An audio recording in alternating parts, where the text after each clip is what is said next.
Good evening and welcome to the Tiger Sports Livestream Network. We are on the air early.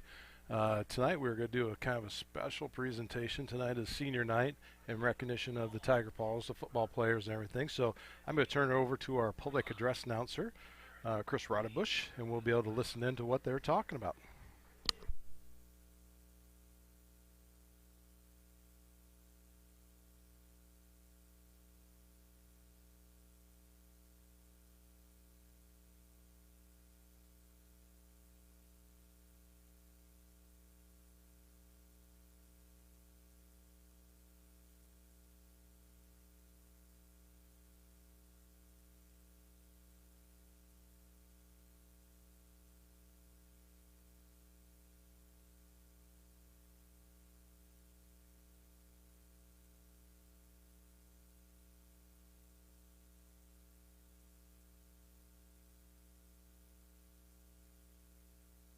Pete and Lisa Brooks. Kate would like to finish high school, go to college, and study auto mechanics or some sort of trade like HVAC. He would like to thank his friends and family for supporting him the last 4 years of high school. And he would also like to thank his coaches for pushing him to be the best he can be. David Brooks. Tegan Crady, parents Stephanie and Mark Crady. Tegan will be going into the service with the U.S. Army. After his commitment is up, he will take over the family business. Tegan Crady. Next we have Dominic Clayton, parents Dale and Mindy Clayton. Tom will attend Kirkwood and study ag science for 2 years and then come back and work on the family farm. He would like to thank his family, friends, and coaches for all of their support. Tom Clayton.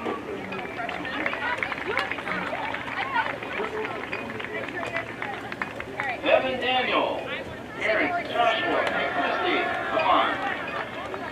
Evan was planning to attend MCC to major in business administration and then transfer to Central College. He would like to thank all of his coaches for pushing him to be stronger and to be a leader. He would also like to thank his family for being supportive of his goals for the past 4 years. He would not be where he is without them. Evan Daniel. Ben Kilney, parents Aaron and Sandy Kilney. Ben intends to attend college and study kinesiology. He would like to thank all of the coaches that have worked with him throughout his high school career. He would also like to thank his mom for always supporting and being there for him. Ben Kelney. Grace Kapanzu. Parents Florence Shuba Batin Kapanzu. Grace plans to attend Grandview University and play soccer and study kinesiology. He would like to thank his parents for supporting him and always being there for him when he needs it. He would not be here if it wasn't for them. He would also like to thank all of his coaches for supporting him, helping him get through things, not just as an athlete, but as a person. Grace Kapanzu. Next we have Oliver Loudon, parents Ben and Emily Loudon. Oliver plans to attend college and will major in ag business. Oliver Loudon. Christopher McCartney, parents named Marco McCartney and Katerina McCartney. He is escorted by Alana Wisenan. Christopher's plans are to go back and finish school in Denmark. He would like to thank all of his coaches for how supportive they've been to him since he got here at the beginning of the year. Christopher McCartney.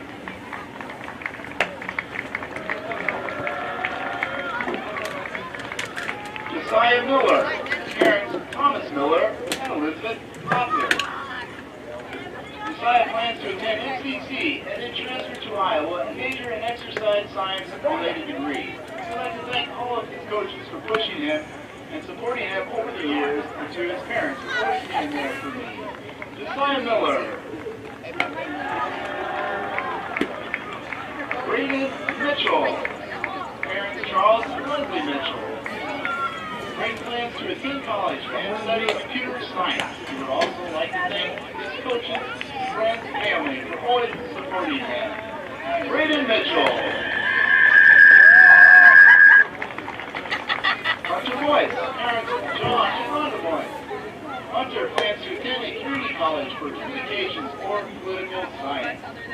points. Next we have Gabe Reimer, Andrew Reimer, and CJ Reimer. His plans are to attend Iowa State University for veterinary medicine. He would like to thank his coaches, family, and friends for supporting him for everything these past 4 years. Gabe Reimer. Cameron Schwartz, parents Darian and Schwartz. Cameron plans to finish high school with a certificate at NCC for welding, become a welder, and do taxidermy on the side. He would like to thank everyone for supporting him these past 4 years, especially his mom and dad, for everything they've done for him. Cameron Schwartz. Tristan Stark. Jenna Stark. Tristan is undecided on whether or not to go to college, but would like to finish out high school and in the long run, settle down as a carpenter with the family. Just wants to say thanks to all the coaches for a great final season, and thanks to his girlfriend Joelle, along with his mom and all of his friends for being great support for him. Tristan Stark.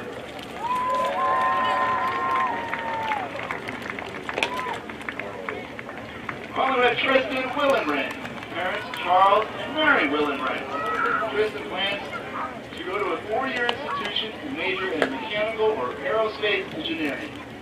He would like to thank his parents and all of his coaches for pushing him and encouraging him to be the best player, athlete, and person he can be. Tristan Willenring.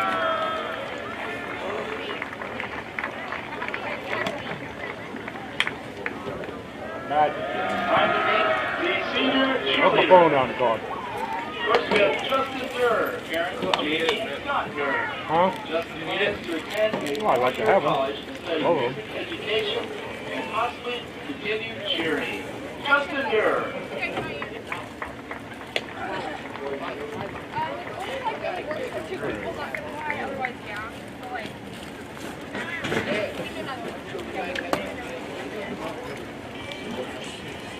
Yeah, we must go somewhere. I'll walk out and get him.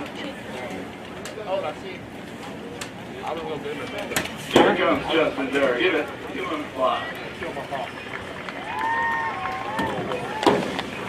Next we have Monica Grumman, parents Bill and Sandra Grumman. Monica plans to attend a community college in the fall. Monica Grumman. Next we have Madison Hay, parents Cynthia Hay. Madison plans to attend a 4-year college in the fall. Madison Hay.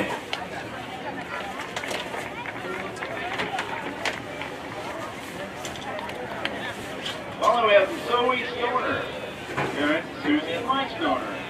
Zoe plans to go to community college in the fall to pursue sports photography and sports management. Zoe Stoner.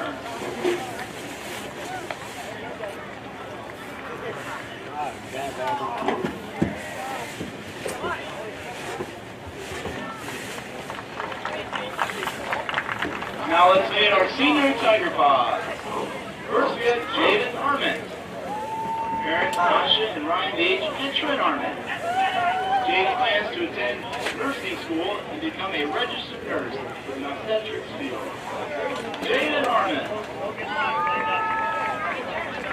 Next senior is Olivia Blankenfeld. Alicia and Corey Blankenfeld. Olivia plans to attend a 2-year community college and possibly transfer to a 4-year college. She will be studying justice with a minor in social work. She hopes to pursue a career in law enforcement. Olivia Blankenfeld.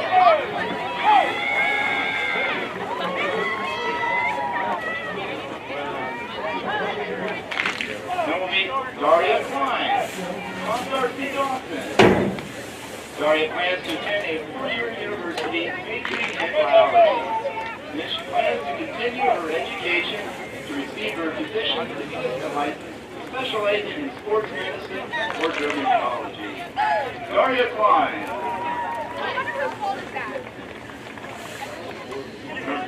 Final Tiger Pod is Jenna Bentel. Parents Christy and Ryan Bentel. Jenna plans to attend a 4-year university majoring in biology. She hopes to pursue a career in the medical field. Jenna Bentel.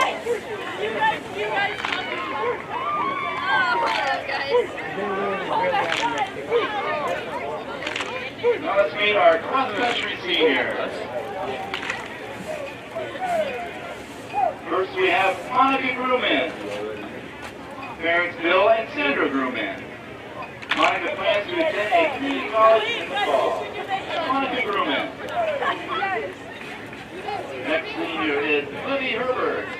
With Scott and Casey Herbert. Libby plans to attend Iowa State University and major in sociology or psychology, with a minor in political science with the hope of going on to law school. Libby Herbert. Let's meet Jonas Connor. Parents Michael and Lindsay Connor. Jonas plans to major in industrial technology engineering at Iowa State University or the University of Northern Iowa. Jonas Connor. Now let's meet Alexander Price. Alexander will attend Iowa State University to study architecture, later become an award-winning architect. Alexander Price. Speaker Karen Jones. Accompanied by Shukla Jones. Karen plans to attend a university. Karen Jones. Next we have Ezra, Titus Hill, Roger Hill, and Clyde Price. Ezra plans to attend a 4-year sculptural arts college. Ezra, Titus Hill. Finally we have Peter Simpson. Parents Caroline Dickinson and Eric Simpson. Peter plans to attend a 4-year institution and study economics and political science. Peter Simpson. Yeah, we would like to thank these athletes and their families for their dedication, competitiveness, and commitment of being a Grinnell Tiger. Let's hear it again for our seniors.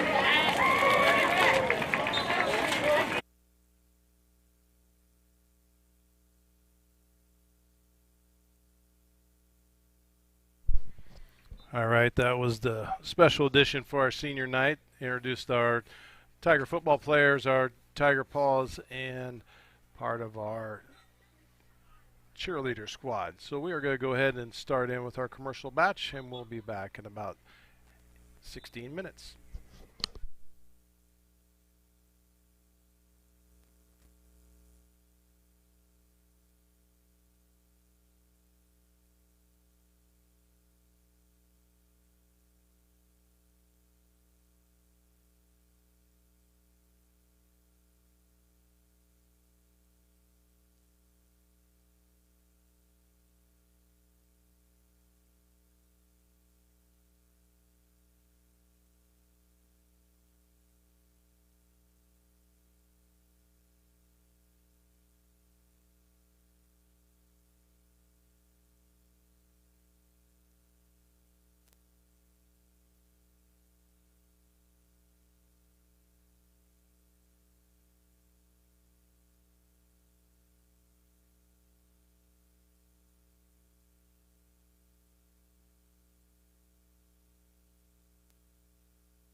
This live stream is a copyright of the Tiger Sports Livestream Network. Reproduction or distribution of this live stream without permission of the Tiger Sports Livestream Network is a violation of the law.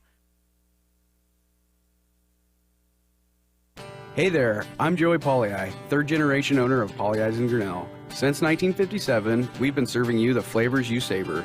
Dine in, carry out, or pick up our frozen pizzas for a night in. Our promise to you? Everything is made from scratch, and we only use the freshest ingredients, guaranteed. Plus, get your kids signed up for our Pags Pals program to get free pizza and shirts. visit polyeye'sgrinnellia.com or ask your server how to sign up. See you soon at Polly Eye's Pizza Grinnell on 5th Ave between Main and Broad Street.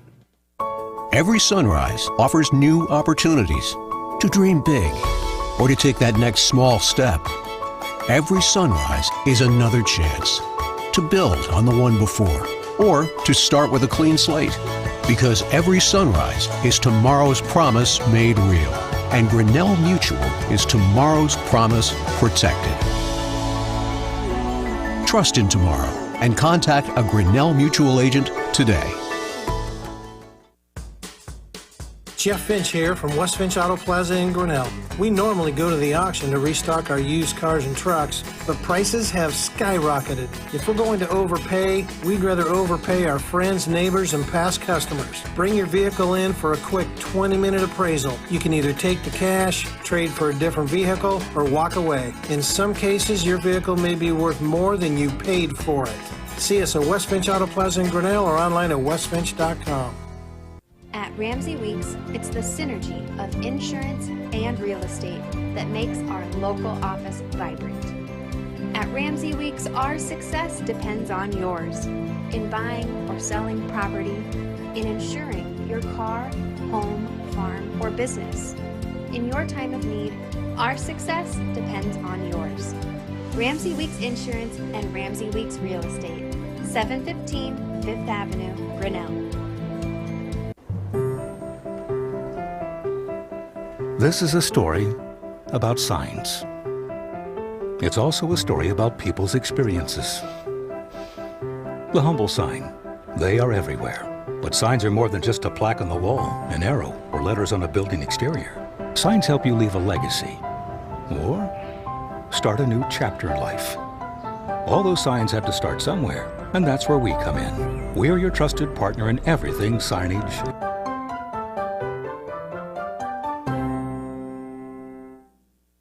There are a lot of great reasons to make Medicap Pharmacy in Grinnell your pharmacy.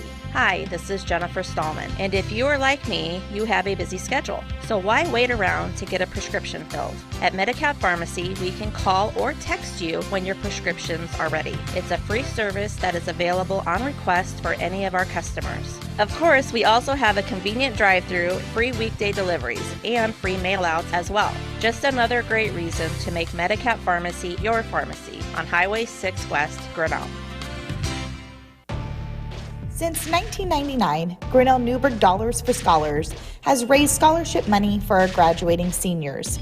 To date, we have awarded 1,820 scholarships to GHS graduates. We need you to be a part of our scholarship community, be a part of our GHS graduates' futures, and be a part of Grinnell Newburgh Dollars for Scholars. Please consider sponsoring a senior scholarship. Go Tigers! Grasshoppers, turtles, polar bears, and chunky monkeys? The Dairy Barn, located at 1810 6th Avenue in Grinnell, is not your typical barnyard. Stop by before or after the big ball game to pick up your favorite ice cream or flavor of the day yogurt. They also have a full line of delicious foods, including tenderloins, pulled pork sandwiches, popular chicken wraps, and much, much more.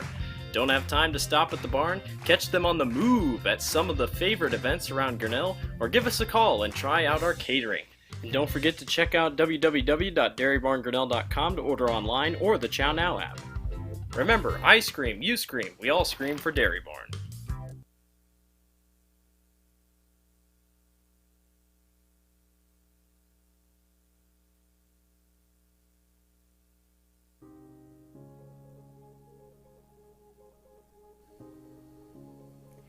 We need a statewide investment into rural school district budgets to even the playing field. Families deserve fair wages and medical leave with backing for employers. Education and medical help should be more accessible. I support the privilege to own a gun through the passage of background checks. Landowners should be available to repurpose less ample land for alternative crops and energy.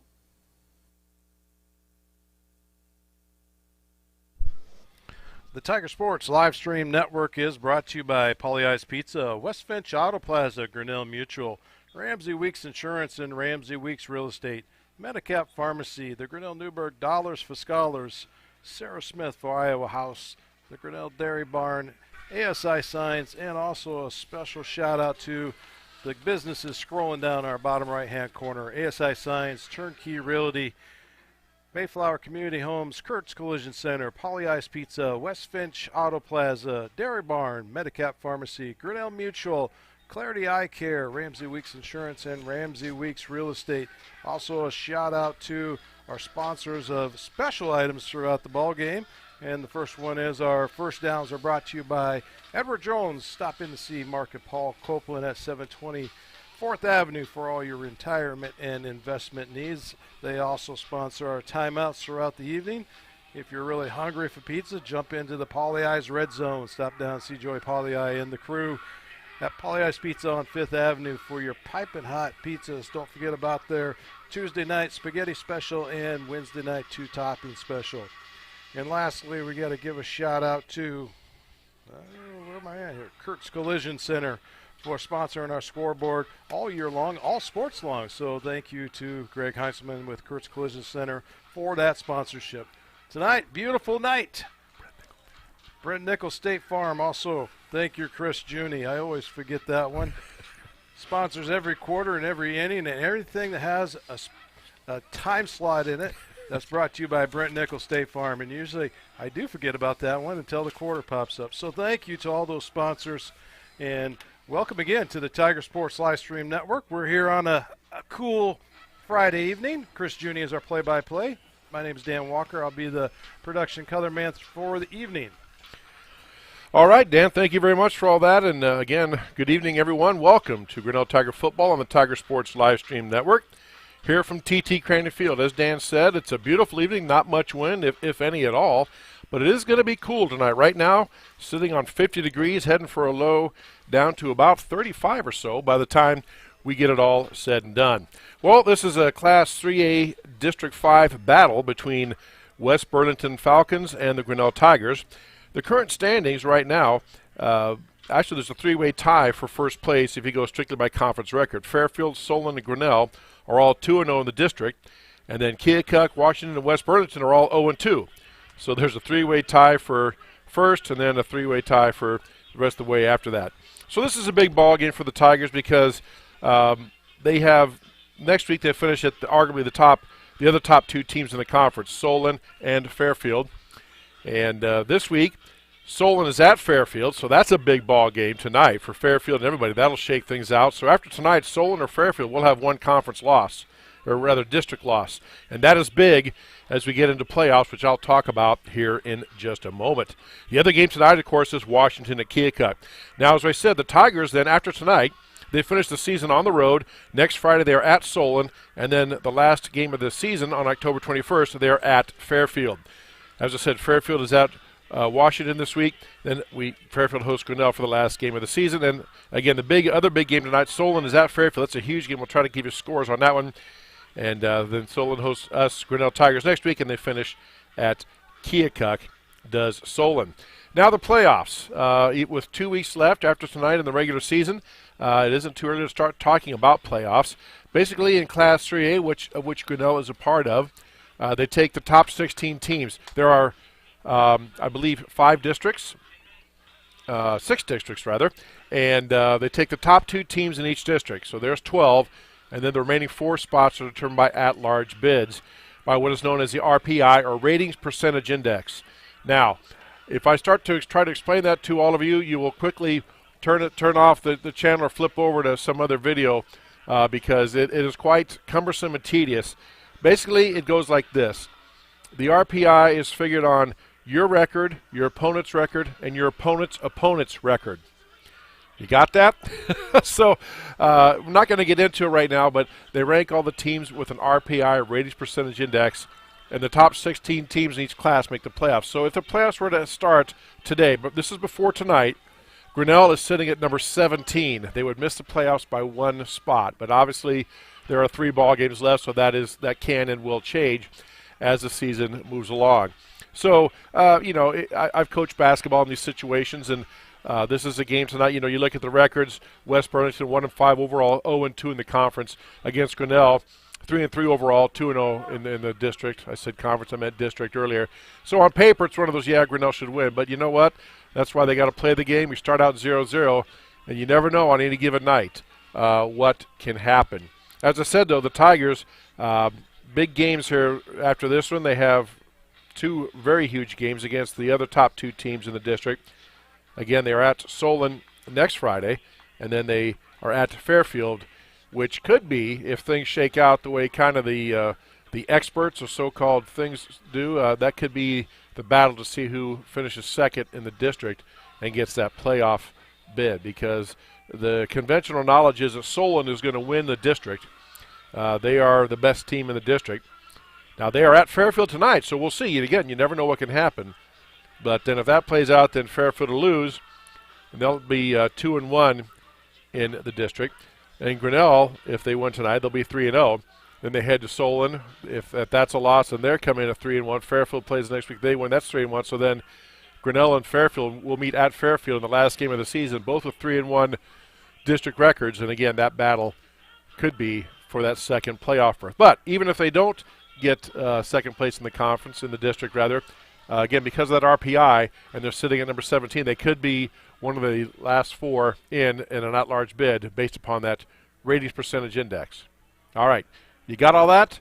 Good, because I'm not going to repeat it.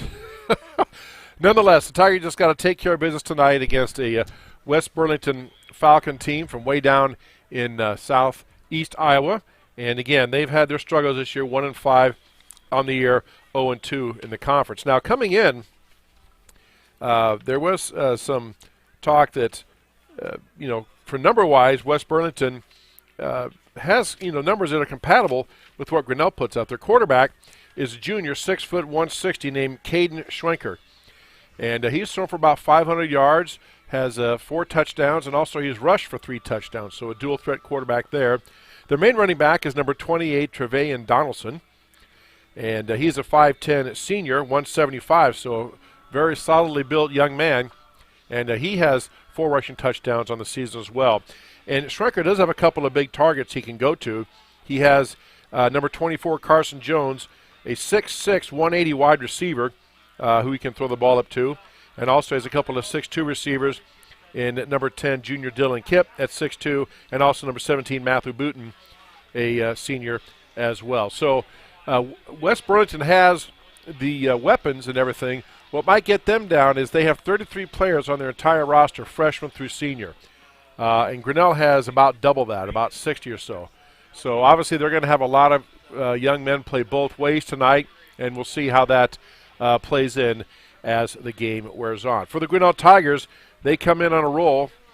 As we said, the Tigers, they have won their last 2 district games. They beat Washington, and then they had a great game last week, a tough, intense physical battle with Keokuk, winning that one 12-6. So they sit at 2-0 in the district heading into tonight. Again, a beautiful night here at TT Crane Field. It's senior night. You saw the senior recognition earlier on our Tiger Sports live stream broadcast.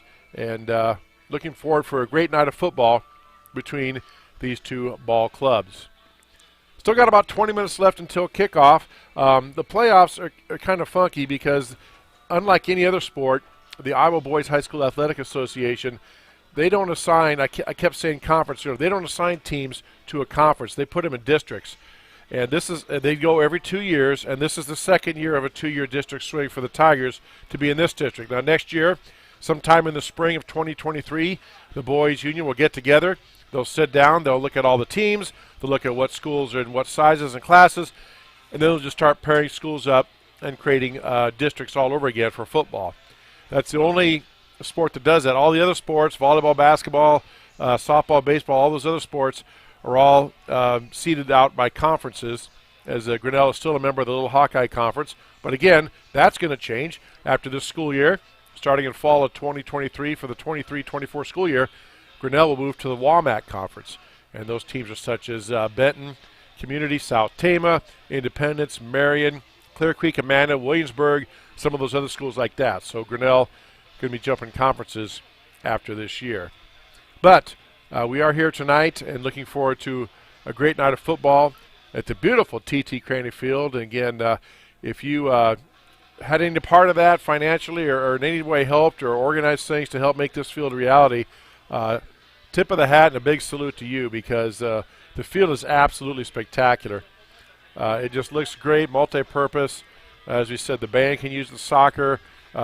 Youth football can use it, all other things. So just a very nice thing to have here at TT Craney Field. Yeah, it's pretty incredible, and it's not done yet, Chris. Obviously, the first part of the fundraising was to put the field in, get everything set up, and the benefit of that is everything that goes on the field. Part 2 of that is the lineup of the second phase of fundraising, which we are taking donations for that. You can reach out to the football program, as in the Tiger Football Club. They have donations coming in, but we're passing any donations. If you want to make a donation, right on screen we have a Venmo account up.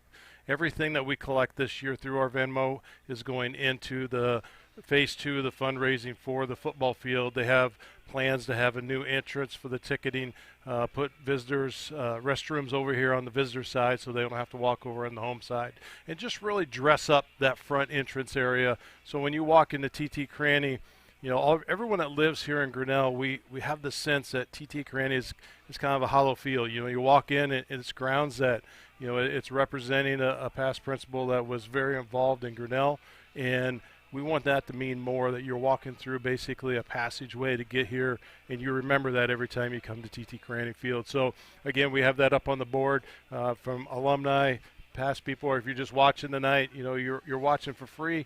All of our contributors are our sponsors. They help pay for the broadcast out there. We don't ask for any dime of anything coming back. So if you have a donation, pass it through, and we'll pass that right on to the Tiger Football Club as part of a donation coming back through us too. Also, I want to point out tonight is we co-sponsor the Kid Captains, and tonight's Kid Captain are, Mark Copeland just passed this on to me right before the ball game, Cole Mennel, which is a 6th grader at Grinnell Middle School. Jackson Graff is also a 6th grader and is wearing his big brother Blaine's number. Both boys play in the youth football tackle league right here in Grinnell. And then we also have a sideline pass, which is Andrew, which is Andrew and Steph Hoops and their son Ben. So the 3 of them down there on the sideline. If you see them, let me turn around and give you a wave back around, because it's quite the atmosphere down there on the side of that Tiger football field. And you're also going to see Mark Copeland's probably down there with the 2 boys, Cole Mental and Jackson Graff. And as I said, we're co-sponsors of that. They have a fundraiser where a parent or someone could buy basically a ticket that you could be a sideline pass. And the Tiger Sports live stream kind of collaborates with the Tiger Football Club, so we could put a second person out there. Everyone who's on the Kids Captain, they receive a hat that has the Tiger Football Club logo on it, has the Tiger Sports live stream logo, and it has Kid Captain on the other side. So we're really excited to be a part of that program and participate, and that's something we look forward going to the rest of the year, is being part of that. So that's my inside of the night. If we take a minute, we hit our commercials again, and then we can come on back to the rest of your pregame stuff. Hey there, I'm Joey Pollei, 3rd generation owner of Polley's in Grinnell. Since 1957, we've been serving you the flavors you savor. Dine in, carry out, or pick up our frozen pizzas for a night in. Our promise to you? Everything is made from scratch, and we only use the freshest ingredients, guaranteed. Plus, get your kids signed up for our Pags Pals program to get free pizza and shirts. Visit polleisgrinnellia.com or ask your server how to sign up. See you soon at Polley's Pizza Grinnell on 5th Ave between Main and Broad Street. Every sunrise offers new opportunities to dream big or to take that next small step. Every sunrise is another chance to build on the one before, or to start with a clean slate. Because every sunrise is tomorrow's promise made real. And Grinnell Mutual is tomorrow's promise protected. Trust in tomorrow and contact a Grinnell Mutual agent today. Jeff Finch here from West Finch Auto Plaza in Grinnell. We normally go to the auction to restock our used cars and trucks, but prices have skyrocketed. If we're going to overpay, we'd rather overpay our friends, neighbors, and past customers. Bring your vehicle in for a quick 20-minute appraisal. You can either take the cash, trade for a different vehicle, or walk away. In some cases, your vehicle may be worth more than you paid for it. See us at West Finch Auto Plaza in Grinnell or online at westfinch.com. At Ramsey Weeks, it's the synergy of insurance and real estate that makes our local office vibrant. At Ramsey Weeks, our success depends on yours in buying or selling property, in insuring your car, home, farm, or business. In your time of need, our success depends on yours. Ramsey Weeks Insurance and Ramsey Weeks Real Estate, 715 Fifth Avenue, Grinnell. This is a story about signs. It's also a story about people's experiences. The humble sign. They are everywhere. But signs are more than just a plaque on the wall, an arrow, or letters on a building exterior. Signs help you leave a legacy or start a new chapter in life. All those signs have to start somewhere, and that's where we come in. We're your trusted partner in everything signage.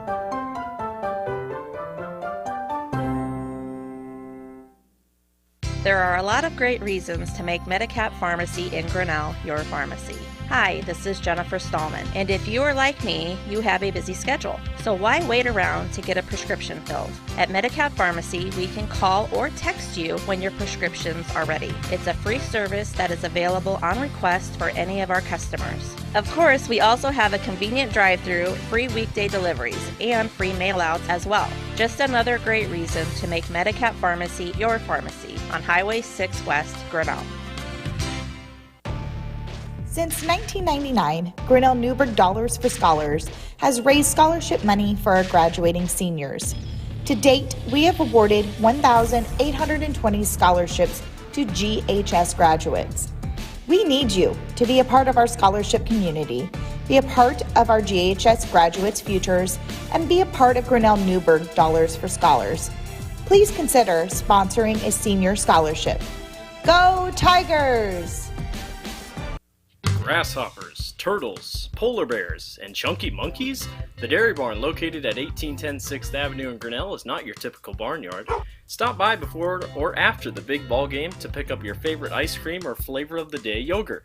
They also have a full line of delicious foods, including tenderloins, pulled pork sandwiches, popular chicken wraps, and much, much more.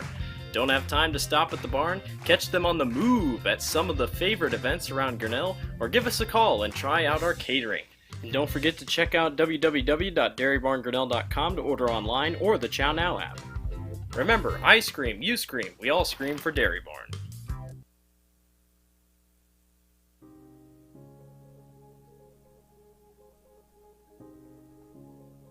I decided to run for the Iowa House because I had helped on a couple of different school bond votes.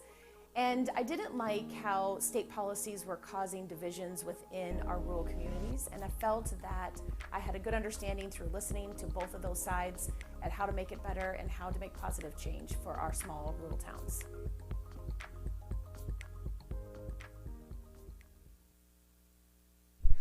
The Tiger Sports Live Stream Network is brought to you by Pauly Ice Pizza, West Finch Auto Plaza, Grinnell Mutual, Ramsey Weeks Insurance and Ramsey Weeks Real Estate, Medicap Pharmacy, the Grinnell Newburgh Dollars for Scholars, Sarah Smith Iowa House, the Dairy Barn, ASI Signs, and also a special shout out to our business card sponsors that you see scrolling down there in that bottom right-hand corner: ASI Signs, Turnkey Realty, Mayflower Community Homes, Kurtz Collision Center, Pauly Ice Pizza, West Finch Auto Plaza, Dairy Barn, Medicap Pharmacy, Grinnell Mutual, Clarity Eye Care, Ramsey Weeks Insurance and Real Estate, and Grinnell Firestone. Send it back over to Chris Juni. All right, thank you very much, Dan. As you can see, the Honor Guard, the flag bearers are bringing the flags out. We'll be having our national anthem here in just a moment.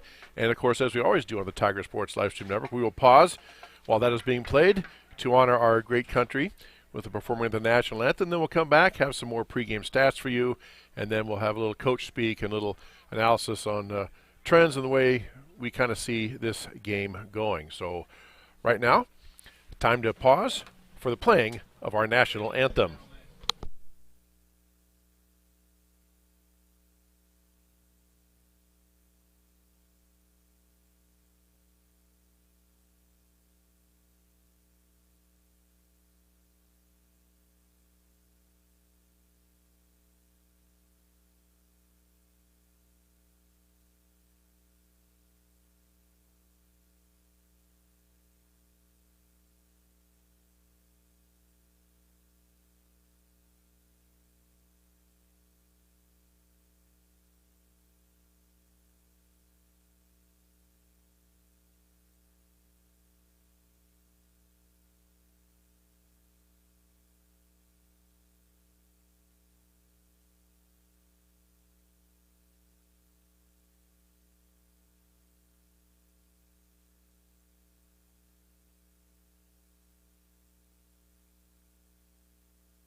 All right, the national anthem is performed by the Grinnell High School Marching Band under the direction of Mr. Levi Dressler. Well, we talked about some stats early on, and these teams are, stat-wise, fairly similar.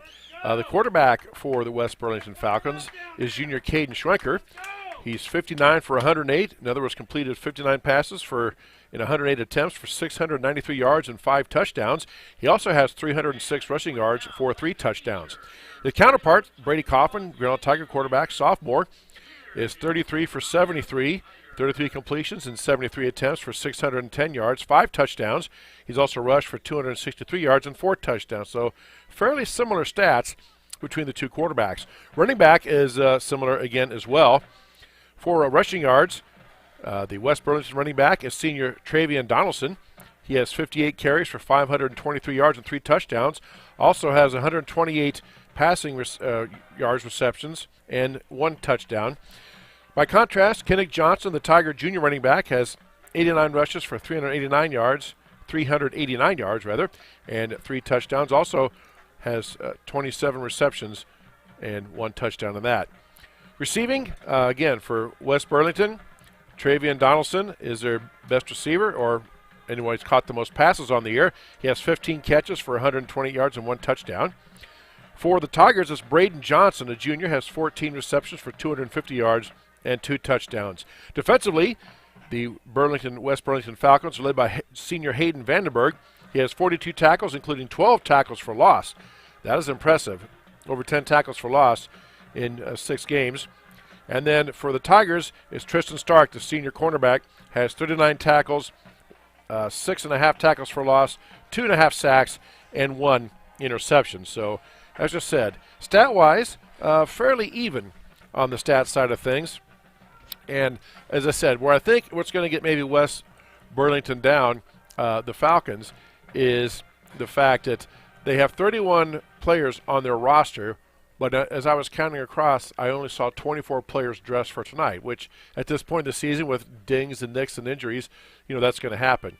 Meanwhile, the Tigers have upwards of 60 players that can play and dress. So certainly don't want to beat that point down, but that is a point to consider, as West Burlington, obviously with 24 players dressed, will have most of their players going both ways, and the Tigers will be able to have players not go both ways. So we'll see how that factors into things as the game wears on. As I said, I've coached basketball for a long time, and it still holds true for football. This is a game coming in again where I said earlier, the Grinnell Tigers are expected to win. West Burlington 1-5, 0-2 in the district. Tigers are 3-3 overall, 2-0 in the district. So on paper, you're thinking, Grinnell's just going to, walk over the field. Well, number one, anything can happen. Both teams start 0-0, and think about it. West Burlington, all the pressure. If I'm their coach, they're saying all the pressure's on Grinnell. This is their senior night. They have to, this is a game. They could be overlooking you, and so let's just go out and see what happens. Conversely, if you're the Tiger coach and Adam Haydenfeld, you're saying we got to keep our eye on the bigger picture here. We need to focus on one game at a time. We never look at records. I would tell my team that all the time. I don't care what the team we're playing has done. I don't care if they're 0-10 or 10-0. We just got to go out and do what we do, execute the way we know how to execute, and make the plays that we know how to make, and do our jobs, and the winning and losing and scoreboard will take care of itself. So again, we'll see how that flies as we get closer here to game time. Look for the Tigers to continue to do a lot of mix of running and passing, putting a lot of it on Brady Kaufman's shoulders. He does an RPO game, which for those of you not familiar with football, that's called run-pass option.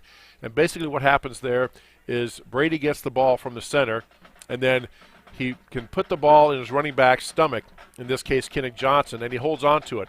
And Kinnick Johnson kind of runs with him for a few steps, and if he feels Brady let go of it, then Kinnick clamps down on the ball, and Kinnick takes the ball and runs. But if Brady reads the defensive end or reads the defense and sees that he would have a better chance of getting more yards with the ball, then Brady pulls the ball out of Kinnick's stomach, takes it away from Kinnick, tucks it himself, and runs upfield. That's called a run-pass option, because he can also, like it just says, he can run it with either himself or Kinnick Johnson or whatever running back is in there for the Tigers. And he can also pass it. If he can pull up after pulling the ball out of the running back's stomach, he can look downfield and maybe throw a pass. So very, very difficult to defend. And if executed properly, is a very effective offense. Now, it looked like in warm-ups that West Burlington were just lining up in a shotgun with a single back behind, and they're sending out receivers in the pattern. So their quarterback, Caden Schwenker, he is a dual-threat quarterback. He has, as we said, 380 yards rushing against 580-some passing. So pretty good yardage coming out of that young man. 900 yards of scrimmage, yards from line of scrimmage so far this season. So definitely everything's going to flow through him tonight for the West Burlington Falcons. And again, I don't know what their coaches are saying, but I've been on both sides. I've had basketball teams where we know we're going to be up against it. It's tough. And I've also been on teams where we should beat them. And so my guess is he just told his guys, play loose, play free. The pressure's all on Grinnell. If we can hang in there, get a couple of scores early, get a couple of stops, and match their energy and just compete with them, who knows what can happen as the game wears on. So as you see, Tigers are lining up now for the introduction of the players as they run onto the field, led by longtime manager Bruce Kriegel doing that. And we're about 2 minutes away here from kickoff. As I said, other games tonight that we are keeping an eye on in Class 3A District 5 as we kind of get inching towards playoffs. A big one tonight is Solon is at Fairfield. As I said earlier, Fairfield, Solon, and Grinnell are all tied for first place in the conference, or rather the district, Class 3A District 5. All three teams have 2-0 records. So after tonight, if Grinnell wins, they'll be 3-0. But Solon and Fairfield are playing each other at Fairfield tonight. So one of those two teams after tonight is going to have a district loss. And that'll factor in big as we go on into the season. However, the road for the Tigers is very difficult because their last two games of the season are on the road, and they just happen to be at Solon next week, at Fairfield the last week of the season. So, as I said earlier, if things hold true, Grinnell wins here. They play Solon next week. That could be a loss. And if Fairfield, we don't know what they're going to do, but if Solon beats them, they'll have one loss. They win the week after. Then it comes down to Grinnell and Fairfield with both 3-1 district records playing on the last Friday of the season to determine second place in Class 3A District 5 and get that automatic berth. So, lots on the line tonight as you get ready for football. Our final football broadcast of the fall season here on Tiger Sports Livestream Network. Chris, Junie, Dan Walker, glad to have you with us here on a beautiful but chilly Friday night. And if those clouds, it's kind of cloudy now, if those clouds give way later on, that temperature will definitely plummet down. And we're heading down for a low of about 30 degrees. So we'll see how that shakes out here as the play goes on. Now, the football players won't bother them a bit. With about 50 pounds of equipment on, they're going to be just fine. Thank you very much. But we'll see what happens here. They've had the coin toss, or about to, with our referee. He just tossed it, and it looks like Grinnell has won the toss. So they are going to, looks like Grinnell did win the toss, and they are going to receive to start the ball game. So Tigers right away want to put that offense, and Coach Haydenfeld did that last time when Keokuk was here. They won the toss as well, and they took the ball right away. As you recall, they marched right down the field on Keokuk and had a great drive going, but then an opportunistic Keokuk defense popped the ball out, caused a fumble that they jumped on, and stalled that drive. Tigers, of course, went on to win that game 12-6. So the clock is reset. Everything's ready.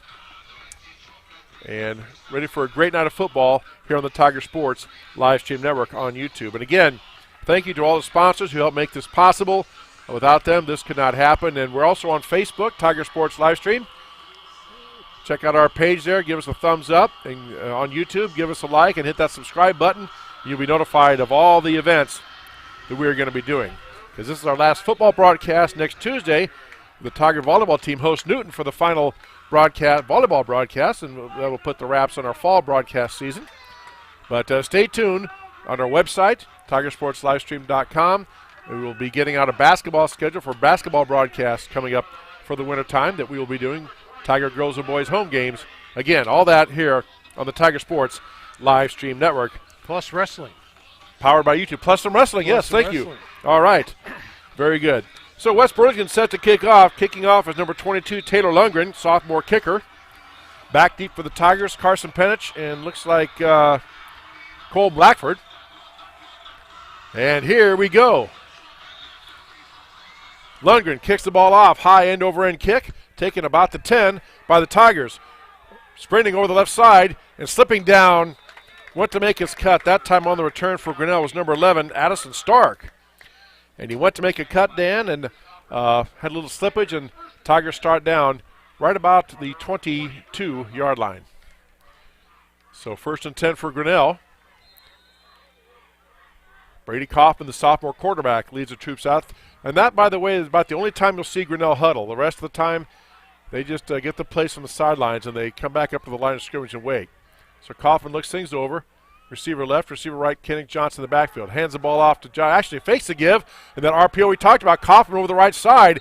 Gets out across the 30 to about the 34-yard line. Close to a first down. Actually, it is a first down. Tigers, that's an Edward Jones first down. Paul and Mark Copeland, Edward Jones Investments there in downtown Grinnell on 4th Avenue.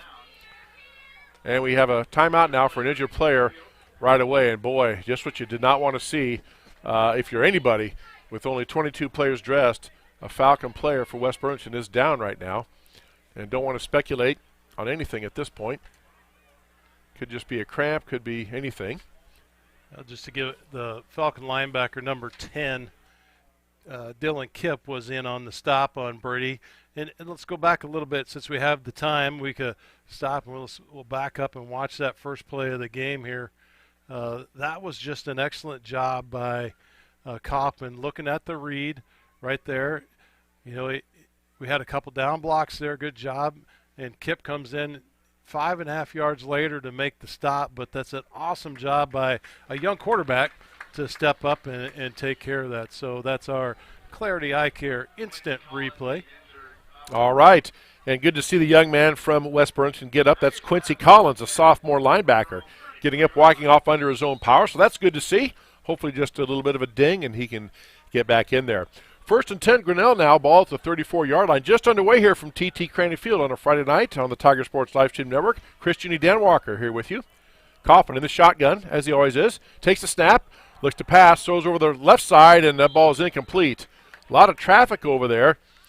Trying to get it out there. It looked like maybe to Derek Doty, number 10. Yeah, it was almost looked like a broken route because it went for number 3 for Cole Blackford, and right as the ball's being tucked, he tucked and kind of did an out from his standing position. So I don't know if it was a miscue on where the ball was supposed to be going to where the receiver thought it was going to go, but I'll have to keep working on that. 2nd and 10 now for the Tigers.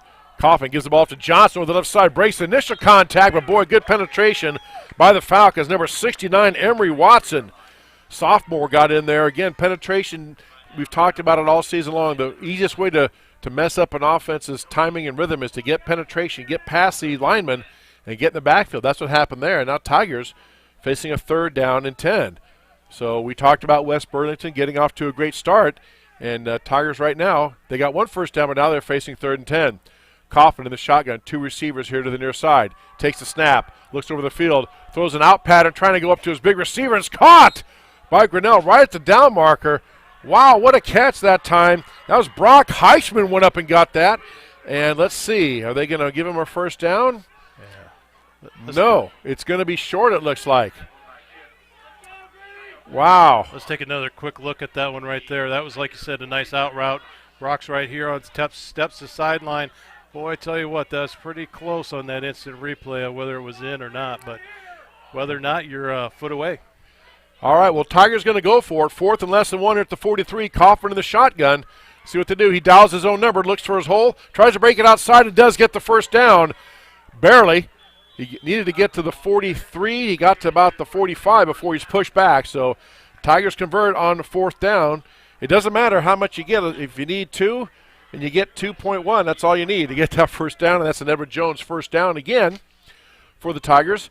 1st and 10 Grinnell at their 45. I like the movement so far. Yeah, they're doing what they need to do. They're coming out here and focusing on executing and doing what they have to do. So no score here, just underway here at TT Crane Field. Kaufman 1st and 10 Grinnell takes a snap, fakes the give to Johnson, and this time that might have been another one of those broken plays. A little bit of hesitation there on both Johnson and Kaufman. And again, what I'm seeing here, Dan, is West Burlington. Their line is getting penetration. I don't know.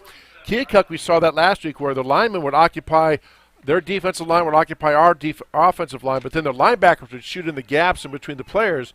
And I don't know if that's what West Burlington's doing, but they've been in the backfield to disrupt the timing for the Tigers. Yeah, it's almost like it was a broken draw play. 2nd and 8 now for Grinnell. Kaufman all by himself in the shotgun, turns, throws the ball out here to the near side. Caught by the Tigers, breaks another tackle, getting outside and getting a good yard, still on his feet. Gets the ball out in space to his tailback, Kenneth Johnson, into Falcon territory, down to about the 32-yard line. So 1st and 10 for the Tigers. Another Edward Jones first down. Paula Mark Copeland. Edward Jones Investments there on 4th Avenue in downtown Grinnell. Stop in and see them for your financial answers to your financial questions. 1st and 10 Grinnell at the Falcon 42-yard line. Kaufman now under center, turns, pitches the ball to Johnson, makes a cut, gets past the defense end, still on his feet, around the left side. There goes Johnson, off to the races. Is he going to get to the end zone? Yes, he does!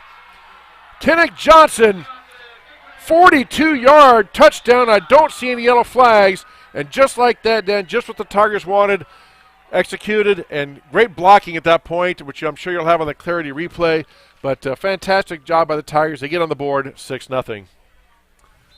So we'll get the extra point here by the Tigers out of the hold of Derek Doty. That's number 42, Christopher McCarthy, doing the kicking chores. Out of the hold of Doty. Snap is down, kick is up, and it is good. 8:58 left to go, first quarter. Grinnell leads West Burlington 7-0 on the Tiger Sports Livestream Network. Hey there, I'm Joey Pollei, third-generation owner of Polley's in Grinnell. Since 1957, we've been serving you the flavors you savor. Dine in, carry out, or pick up our frozen pizzas for a night in. Our promise to you? Everything is made from scratch, and we only use the freshest ingredients, guaranteed. Plus, get your kids signed up for our Pags Pals program to get free pizza and shirts. Visit polleisgrinnellia.com or ask your server how to sign up. See you soon at Polley's Pizza Grinnell on 5th Ave between Main and Broad Street.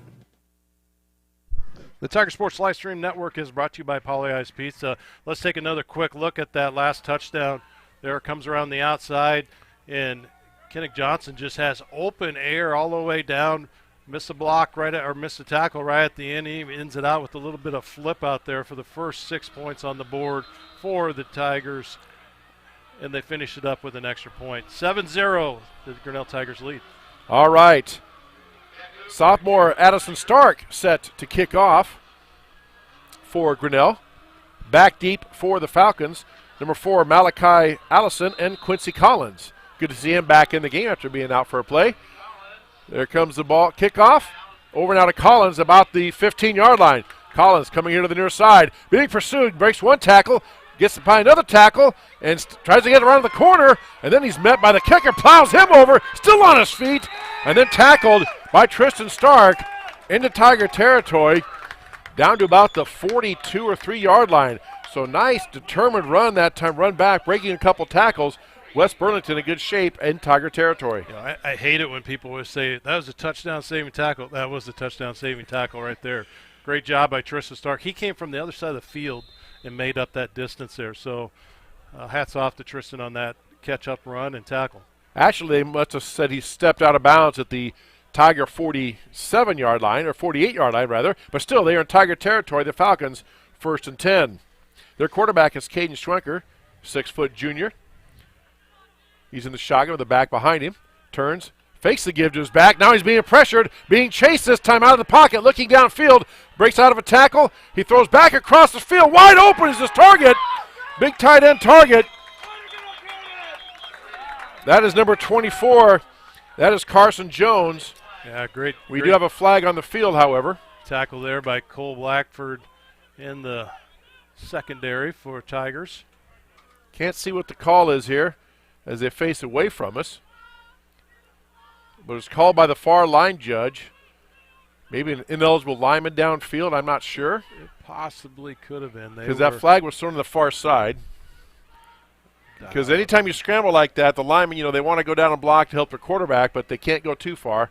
Oh, they're going to call pass interference against West Burlington. Wow. So that's a 10-yard penalty back from the previous line of scrimmage. So a big, huge gain and just a crushing blow to the Falcons. They'll mark 10 yards off from the line of scrimmage, which was the Tiger 48-yard line. They'll take it back to the West Burlington. Oh, it's 15 yards. That's right. My apologies. So they're waiting for things to get set. The official places the ball down in West Burlington territory at the 37-yard line. So they get the down over, do the Falcons, so it's 1st down and 25. Oh, I actually see. So where the ball was caught on the instant replay, it's on the far side, the receiver coming down. He's holding the safety, Grinnell safety. There's a pressure that time. Quarterback's going to be sacked. Caden Schrenker, just no place to run. He took the ball in a rollout. I think that's going to be kind of the game plan, get him out in space so he can either run or pass. But he looked to pass that time. Everybody was covered. Good job by the Tigers secondary. Nobody to throw to.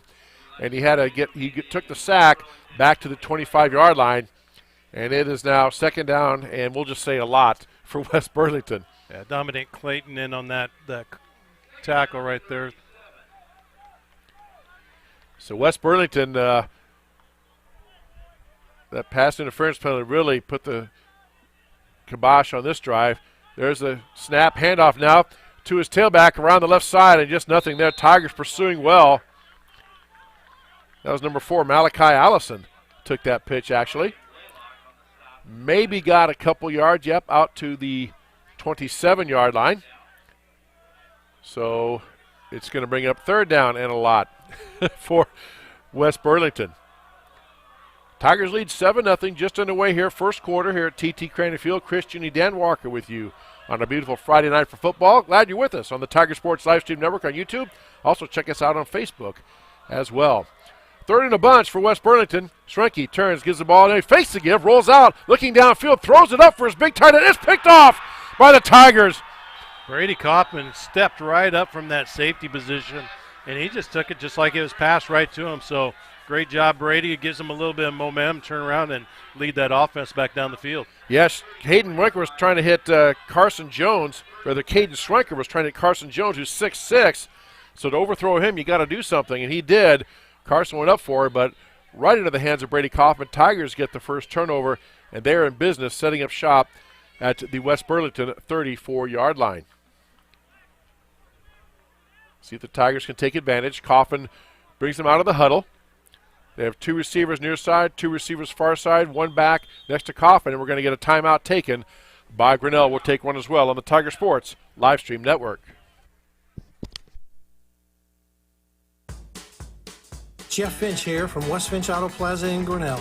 We normally go to the auction to restock our used cars and trucks, but prices have skyrocketed. If we're going to overpay, we'd rather overpay our friends, neighbors, and past customers. Bring your vehicle in for a quick 20-minute appraisal. You can either take the cash, trade for a different vehicle, or walk away. In some cases, your vehicle may be worth more than you paid for it. See us at West Finch Auto Plaza in Grinnell or online at westfinch.com. The Tiger Sports Livestream Network is brought to you by West Finch Auto Plaza. All right, 1st and 10 for Grinnell now at the West Burlington Falcons. The Falcon 34-yard line. Same formation as they were in before the timeout. 2 receivers near side, 2 receivers far side. Coffin in the shotgun. Kennick Johnson to his left at tailback. Now he swings it around. It's Tristan Stark, actually, next to Coffin. He fakes the give. Coffin looking to throw. Going down deep. Has a guy open, but he underthrew it.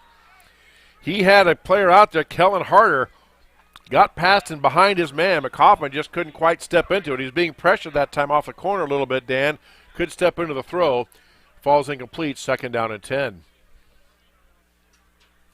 Again, West Burlington defense finding ways and little cracks in the Tiger offensive line to get back there and cause some chaos getting their penetration. 2nd and 10 for Grinnell. Coffin in the shotgun. Takes the snap. This time fakes the give, and that time, again, penetration, nowhere to go. Tackled immediately by number 69. Again, Emery Watson, sophomore in there. Second time we've called his name tonight, making a big play. Lost on the play back to the 44-yard line. Going to bring up 3rd down and about 16 or 17 for Grinnell. So West Burlington defense coming to play tonight. Coffin in the shotgun. 3rd and 15. Takes the snap, fakes, dive in, looking, now rolling out to his left. Now he turns and throws across the middle. Has Stark wide open. Stark takes the hit, keeps on going, and he has a Tiger touchdown. Tristan Stark took a pop, Dan, right after he caught that. We can maybe see that on the replay. Hung on to it. The senior bounces off that hit, races around the left side into the end zone for a touchdown. Yeah, let's take a quick look at that right now on our Clarity Eye Instant Replay. Nice grab, brings it in, takes a big hit, then turns right around and pops in for another 6 points for the Grinnell Tigers. You know, the West Burlington player, that's unfortunate. He was right there as the kick is up, and it is good. We'll talk about that more when we come back. 14-0 Tigers, 6:13 left to go first quarter on the Tiger Sports Livestream Network. Every sunrise offers new opportunities to dream big or to take that next small step. Every sunrise is another chance to build on the one before or to start with a clean slate. Because every sunrise is tomorrow's promise made real. And Grinnell Mutual is tomorrow's promise protected. Trust in tomorrow and contact a Grinnell Mutual agent today. The Tiger Sports Livestream Network is brought to you by Grinnell Mutual. You know, one thing that's going to happen when West Burlington goes to look at the tape of this, that defender was in perfect position, but he did not wrap. He simply thought the big hit would be enough to either dislodge the ball or, if nothing else, knock Tristan Stark down. But Tristan Stark, pretty solid, 5'11", 175. He just bounced off the hit, raced around the left side for the touchdown, and Tigers up 14-0. Here's a kickoff. Kick taken again about the 15 or so yard line by West Burlington. This time, good coverage by the Tigers. Trying to get to the outside, just cannot get over the corner to the edge. I saw number 6, Brock Heisman, down there. Also looked like number 19, Grace Caponzo, which is a senior this year. So lots of Tigers in on that tackle, and West Burlington keeps the football 1st and 10 at their own 27-yard line. As you said, Solon is at Fairfield tonight in a big game in Class 3A District 5. And those two teams are both undefeated in the district as well. We'll try to have score updates on that as we go on throughout the night. 1st and 10 Falcons. Schwenker, quarterback, gives the ball up the middle. And again, pretty good push by the line. Got about 3, maybe 4 yards out to right about the 30-yard line. Let's see where they spot it down. So again, a little bit of a push. Got about 3 yards. Brings up 2nd down and 7. Again, if you're just joining us, Tigers took the opening kickoff, went down, and actually they converted on a 4th down play, then 2 3rd down and long plays on both drives. They end up scoring touchdowns to lead 14-0. 2nd and 7 now for the Falcons. Schwenker turns, gives the ball off to his tailback again. This time runs it right into Gene Blaylock. Wow, Hayden Vandenberg met Mr. Blaylock, and Blaylock says, not right now. You're not going to go anywhere. Tackles him right in the hole. I guess they're going to give him maybe forward progress, maybe back to the line of scrimmage. Might have lost yard, actually, so 3rd down and 8 now for the Falcons.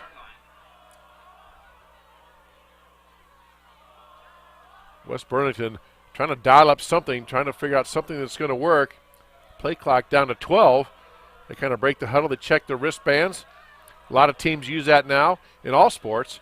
The coach can just call out a number or a series of signals, and they have to play. There's a snap to Schrenke, looking to pass, throws across the middle, has a receiver just tipped away at the last second by number 6, Brock Heisman. And that wasn't a touchdown-saving tackle. That might have been a touchdown-saving tip because he was open. He was trying to hit number 7, Levi Fletcher Bates, who was open. He went on a skinny post. He went down the field and about 10 then cut towards the middle of the field, and he was open. And Schwenker, the ball looked like it was going to be right there, but at the last second, Heisman tipped it away, falls incomplete, and it brings up 4th down in a punting situation. West Burlington back to punt, a high snap. The punter being chased, trying to work his way around. Finally does get it off. Nice job, and a fair catch.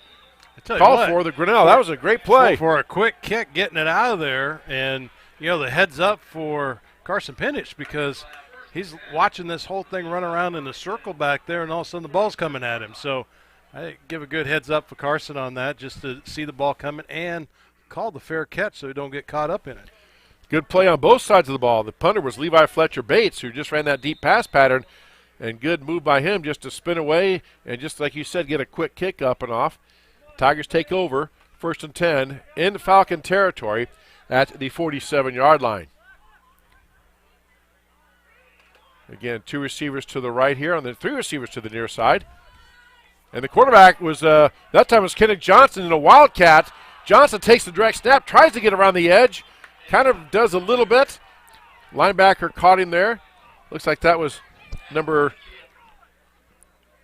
20. Let's see, number 10, Dylan Kipp got the tackle there. Got down to the 42-yard line. So picked up about 5. So it's going to be 2nd down and 5. And when I say Wildcat, that's a formation where another offensive player besides the quarterback takes a snap. And Tigers have run that quite a lot this year, especially a lot last week. Now they're back in regular formation. Up under center is Coffin. Oh, ball's on the ground, and he just has to fall on it. Fumble exchange there on the snap between center and quarterback. And in high school, once your knee is down, you are down. And when Coffin went down to get the ball, which is the most important thing, the play is blown dead. That actually goes as a rushing attempt and a loss back to the 43.5-yard line or so. So we'll call it 3rd down and a long 6. Again, Tigers don't normally huddle after their initial one. They just line up and they get the place on the sideline. 2 receivers to this near side. Coffin in the shotgun. Fakes to give to Johnson. Looking, throwing a snap pattern. Overthrows everybody. Again, trying to hit Brock Heisman on a deep post route. When I say post, it means the receiver runs down about 10 to 15 yards downfield, and he cuts towards the middle of the field on an angle. Yeah, Chris, I don't know if that was from our angle. It looked like if he just would have extended his arms, he would have had the ball, but maybe the projection line was not in with his running pattern. But, it just seemed like he went up and extended it, could have caught it. But like I said, we're not seeing the whole angle that he had.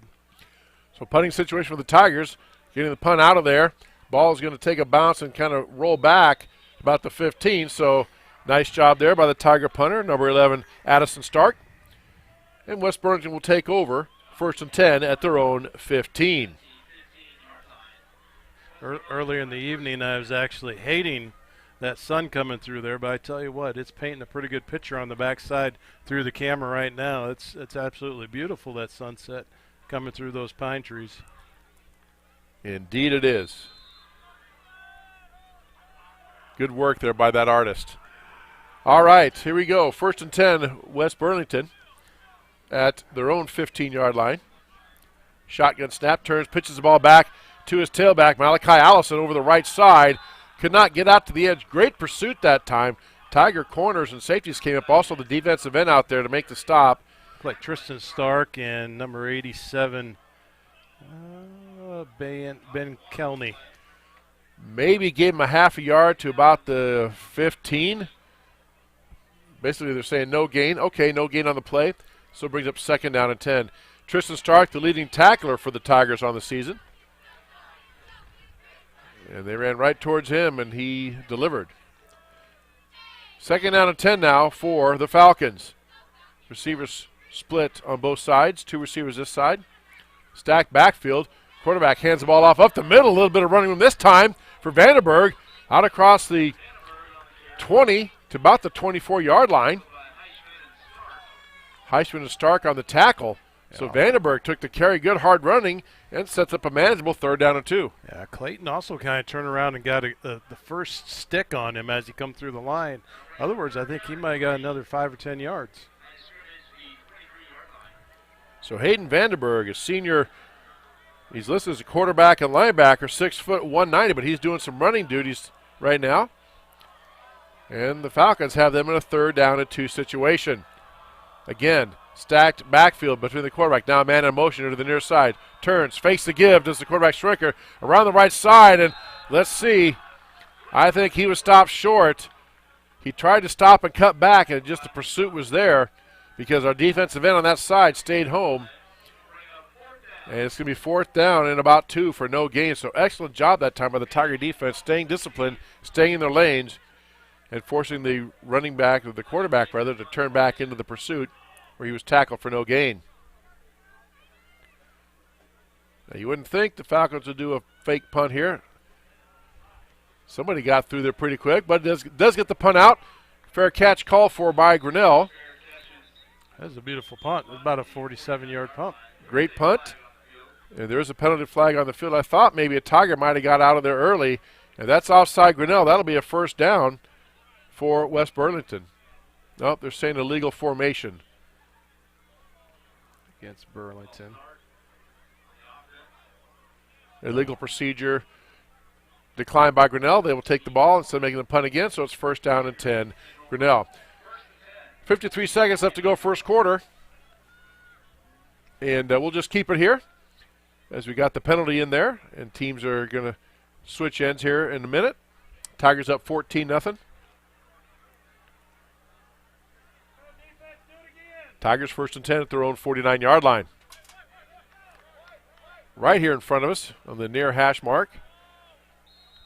2 receivers right, 1 receiver left. Kaufman in the backfield along with Kennick Johnson. Kaufman set, takes the snap, gives the ball to Johnson. This time cuts in the middle, then cuts it outside, and he's met and driven back. Nice tackle.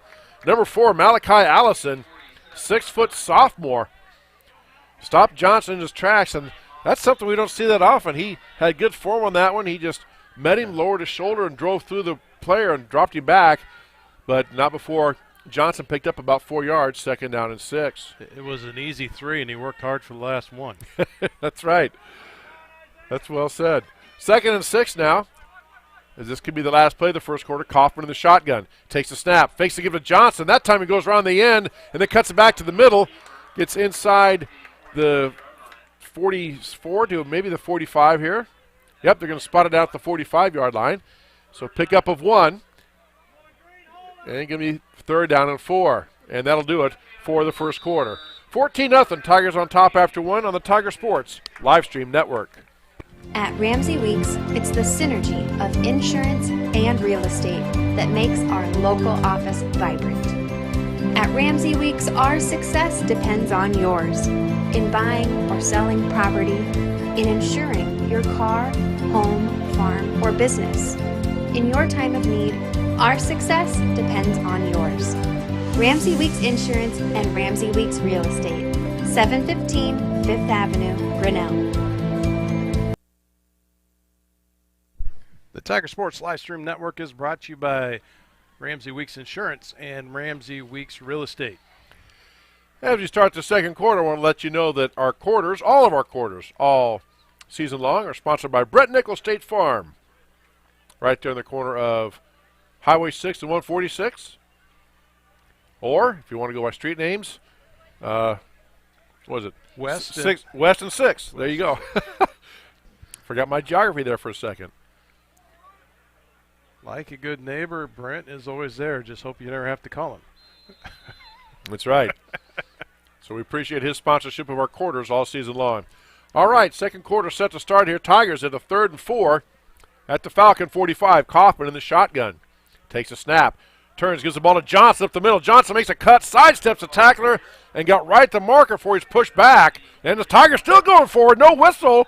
Now they give him forward progress, and now they blow the whistle. That's incredible. Yeah, Dan, I thought for a second because I was watching the official. That is a Tiger first down. That's an Edward Jones first down. And chalked that one up not only to Kennick Johnson, but the entire Tiger line got in behind her and said, we got you, buddy, and we'll just push you across and move the pile to pick up that first down. Wow. That was something. I've never seen anything go that far. I mean, good for the Tigers, but. 1st and 10 now for the Tigers at the Falcon 40-yard line. Turns, gives the ball to Johnson. Right on the left side. Johnson running hard. Cuts up the middle and just straight sprint. Try to get to that edge. Gets down inside the 35 to maybe the 34. Tackled by Kipp and also Allison in there for the Falcons. Was down to the 34-yard line. 6-yard pickup brings up 2nd down and 4. Carson Penich is going to be the lone receiver here on this near side. Then you have receiver up, single receiver out top with Kaufman. This time he fakes to give to Johnson, calls his own number, sprints up the middle. And if you can see that, if we had the replay, there was a couple players were faked out. They gone to Johnson. Great fake by Kaufman. Saw the end, read the defense, pulled it out, took it up the middle, and got another Tiger first down, another Edward Jones first down. So 1st and 10 Tigers down at the 25-yard line. All our first downs and our timeouts sponsored by Edward Jones Investments. Paul and Mark Copeland. They're on 4th Avenue in downtown Grinnell. Tip of the hat and a salute to them and all our sponsors for helping us make these broadcasts possible. So now Tigers they're going to go back and huddle up. Well, I just kept saying all season long that or all game long they don't rarely huddle, but this time they are huddling up as the play comes in. So 1st and 10 Grinnell at the Falcon 25-yard line. 10.5 minutes left to go till halftime. Tigers lead 14-0. Kaufman in the shotgun, takes a snap, looking, tries to throw a fade route, throwing down in the deep corner, and it is knocked away at the last second. Good defense that time by the West Burlington defender. Trying to go to Brock Heisman. Looked like maybe Dylan Kipp was back there in coverage, and he tipped it away. A few Tiger fans were hollering for a pass interference, but it looked to me like it was pretty good coverage. It just tipped it away. Incomplete pass brings up 2nd down and 10. You know, Chris, we talked about our sponsors, and also down in the bottom right-hand corner, every 10 seconds you got a sponsor rotating. I also want to give a shout-out. We have a loyal contributor is donating every week, and she may be embarrassed that I call her out, but Paula Hatch, thank you for your weekly contribution of almost all Tiger sports that you watch. We see a donation coming your way, so we're grateful for that, and we thank you very much, and the Tiger Football Club for this football feels good. Thank you for that, too. Brady Kaufman takes the direct snap, and this time he calls his own number over the left-hand side, and he goes in for a touchdown, but there's a penalty flag on the field. It's going to all come back, thrown right at the foot of a lineman, and usually that means a holding, and that's what it was. A holding penalty nullifies that touchdown. Plus, we have a West Burlington Falcon player down. The one who made the tackle on Kaufman is down in the corner of the end zone. So that's a 10-yard penalty from the spot of the foul. Unlike most other penalties, holding, the official throws it right where the foul occurred. Then they mark 10 yards from that spot back. It's a spot foul. That's what we mean by spot foul. Yeah. Let's go ahead and we'll take a timeout with them, and then we'll come right back. There are a lot of great reasons to make Medicap Pharmacy in Grinnell your pharmacy. Hi, this is Jennifer Stallman, and if you are like me, you have a busy schedule. So why wait around to get a prescription filled? At Medicap Pharmacy, we can call or text you when your prescriptions are ready. It's a free service that is available on request for any of our customers. Of course, we also have a convenient drive-through, free weekday deliveries, and free mail-outs as well. Just another great reason to make Medicap Pharmacy your pharmacy on Highway 6 West, Grinnell. The Tiger Sports Livestream Network is brought to you by Medicap Pharmacy. Number 11 for the Falcons is down. Jaden Gorman, 5'8" senior. Hard to speculate what's going on. Looks like he may have got dinged, maybe hit his head on the turf a little bit there. Is that 11 or 17? I think that's 17. Oh, 17. My apologies. That's Matthew Booton, 6'2" senior. Made the tackle on Coffin. And again, we're not going to speculate as to what happened, but they were kind of looking at the head and shoulder area. Anyway, the holding penalty moves the ball back. It's second down and 22 now for the Tigers. Takes away a touchdown. Coffin with the shotgun snap. Turns, hands the ball off to Heisman. Around the right side, Heisman jumps over a tackler and then knocked down about the 30-yard line. Little mini hurdle there by Heisman. Vandenberg on the tackle. Gets to the 34-yard line. Going to be third down and 18 now for Grinnell. I imagine this will be two-down territory for the Tigers if they don't get it here. Coffin, all alone in the shotgun, turns, fakes the give to his run back. This time he throws a fade route, trying to hit Penich. He's open. He's out there. Penich catches it, and in the end zone for a touchdown.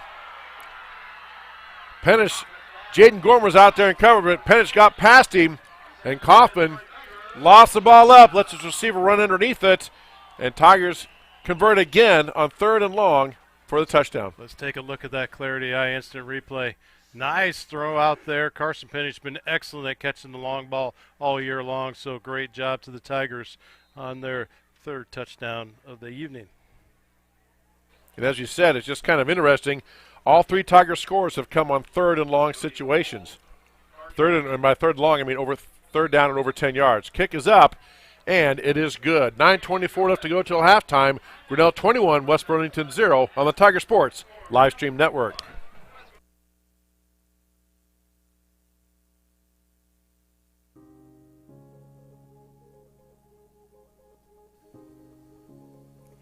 We need a statewide investment into rural school district budgets to even the playing field.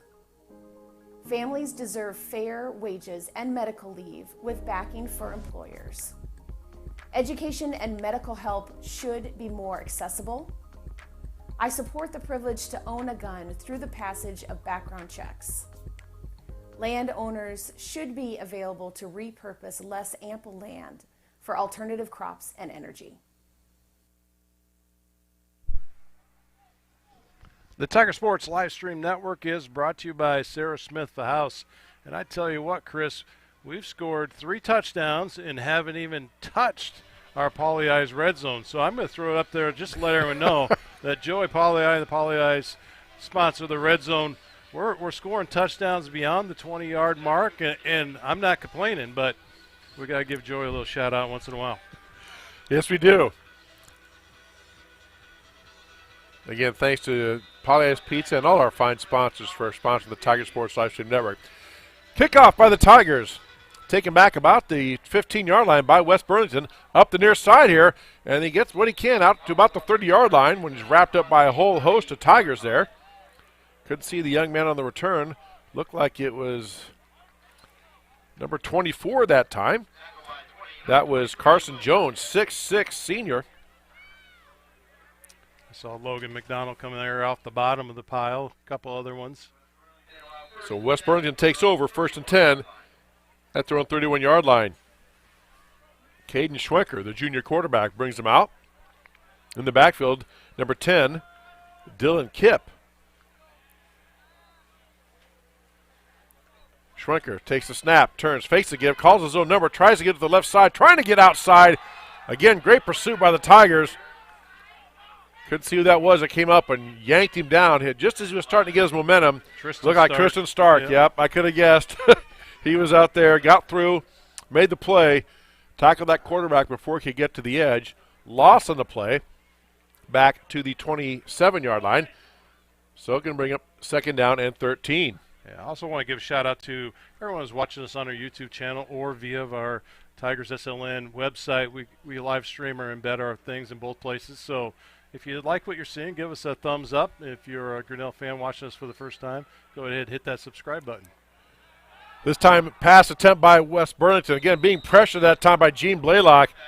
Schwenker faked the give. He was trying to set in the pocket, but then Gene Blaylock broke through and got in his face, and so he just threw the ball away to get rid of it. Pass falls incomplete. Brings up 3rd down and 13.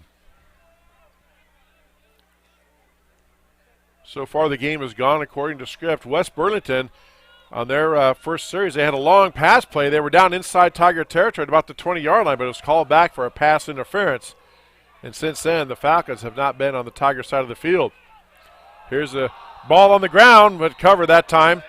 On the handoff exchange, trying to do a little flip pass there was Schwenker. Couldn't see who he's trying to flip that to. Looked like number 7, maybe Levi Fletcher Bates. That goes as a pass attempt, but then Fletcher Bates looked like he dropped it or just didn't quite handle it.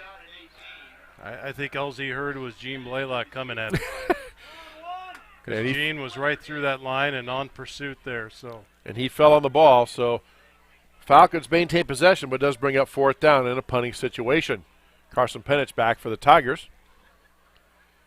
West Burlington trots a player on late. Fletcher Bates set to punt now for the Falcons. Play clock to 4. Snap is high over his head. Fletcher Bates now running with it, trying to get her on the right side. Has some room. Fletcher Bates showing some speed, cuts back, and gets across the 35, but needed to get out to the 41. Had a long way to go. High snap kind of threw that attempt in a mess, and Fletcher Bates did what he could to get the ball out of there. I tell you what, that's one of those things for the Grinnell Tigers. You got to kind of screw your head on and start thinking straight, because you start having somebody scramble, and that's when mistakes happen. You get a face mask. You do things you shouldn't be doing, but they survived out of that in pretty good field position there. All right, Tigers take over in Falcon territory, 1st and 10 at the Falcon 31. Looks like Kaufman's in their quarterback, and Jared Andrews is a tailback. Nope, there's Kenny Johnson. Turns, gives the ball to Johnson again. Penetration that time by the line. White shirts, the defensive line of the Falcons. I will say this, Dan, they have been right there for most direct running plays. I mean, they've had a few times where they've missed, but by and large, they've been right in the backfield. Loss of the play, 2nd and 13. Quickly, Tigers in the air. Kaufman turns, throws the ball up, caught by Penich on the far side. Tackled immediately. Down that time by Isaiah Crow. Tigers in hurry-up mode here, leading 21-0. Tigers trying to go a little bit of tempo or hurry up. Kaufman takes a shotgun. This time he takes a snap up the middle, and he cuts it to the outside, trying to get around the left corner, and gets tackled down inside the 15 to about the 11-yard line. Going to be a 1st and 10 for the Tigers. That is a Edward Jones first down. Paul and Mark Copeland, Edward Jones Investments, and they're in the Poly Eyes red zone. There we go. So we got it in there for you, Joey. So 1st and 10 Tigers at the 12-yard line. For those of you who don't know, the red zone is any when the offensive team gets the ball at the 20-yard line or in, that is called the red zone in football. And our thanks to Poly Ice Pizza for being the sponsor of the Tiger Red Zone all season long. 1st and 10 Grinnell at the 12-yard line. Receiver to the right, receiver to the left. Kaufman under center, turns, takes the snap, gets the ball off to his fullback. I couldn't tell that was Johnson or who that was, rumbling down inside the 10 to about the 6. I think that was Gene Blaylock. Yes, it was. Gene Blaylock gets the call. All right. Well, why not? He's done everything else. He might as well run the ball too. Now they just got to put him out and throw him a pass, and he'll hit the trifecta. We get in the end zone. We're going to come back. We're not going to focus on the touchdown we're going to score. We're going to focus on that big play. So Blaylock into the backfield again, takes the handoff over the left side, running, churning, pulling, dragging people with him, still on his feet, and he gets just short. Wow! I think he is going to get another Edward Jones first down, maybe. He will, and we do have looks like a Tiger player down now. So it is an Edward Jones first down for Grinnell, but got a Tiger player down about the 2-yard line. I tell you what, let's go back here and look at that last big run by Gene Blaylock. Gene gets the handoff, and he just lumbers right down that left-hand side and picks up about 7.5 yards. And just like the last play, he was trucking people coming around the corner. So great job, Gene Blaylock, last 2 carries there. I like the way he kept his legs going and legs driving. He's a big man to bring down. Gene Blaylock, he's 6'4", 270. It's a pretty good size back for anybody to bring down. And still working on the Tiger. Have not got a number yet. Of course, can't speculate. Never want to speculate as to what it could be. So we have this break here. And, of course, coming up at halftime on the Tiger Sports Livestream Network, we will show you the Tiger Paws performing. The cheerleaders are also going to be doing a routine, I understand, and as well as the Tiger Varsity Marching Band under the direction of Mr. Levi Dressler. And because, as we have said all season long, because of copyright, we cannot play the audio, but we can sure show it to you here on the Tiger Sports Livestream Network. 21-0 now, as we're still waiting, as they're attending to that Tiger player. See if I can find a score on Keokuk Fairfield. As you said, the other really big game in Class 3A District 5, those two teams are tied with Grinnell in the district, as all three teams are 2-0. He's coming off now with some assistance as a Tiger player.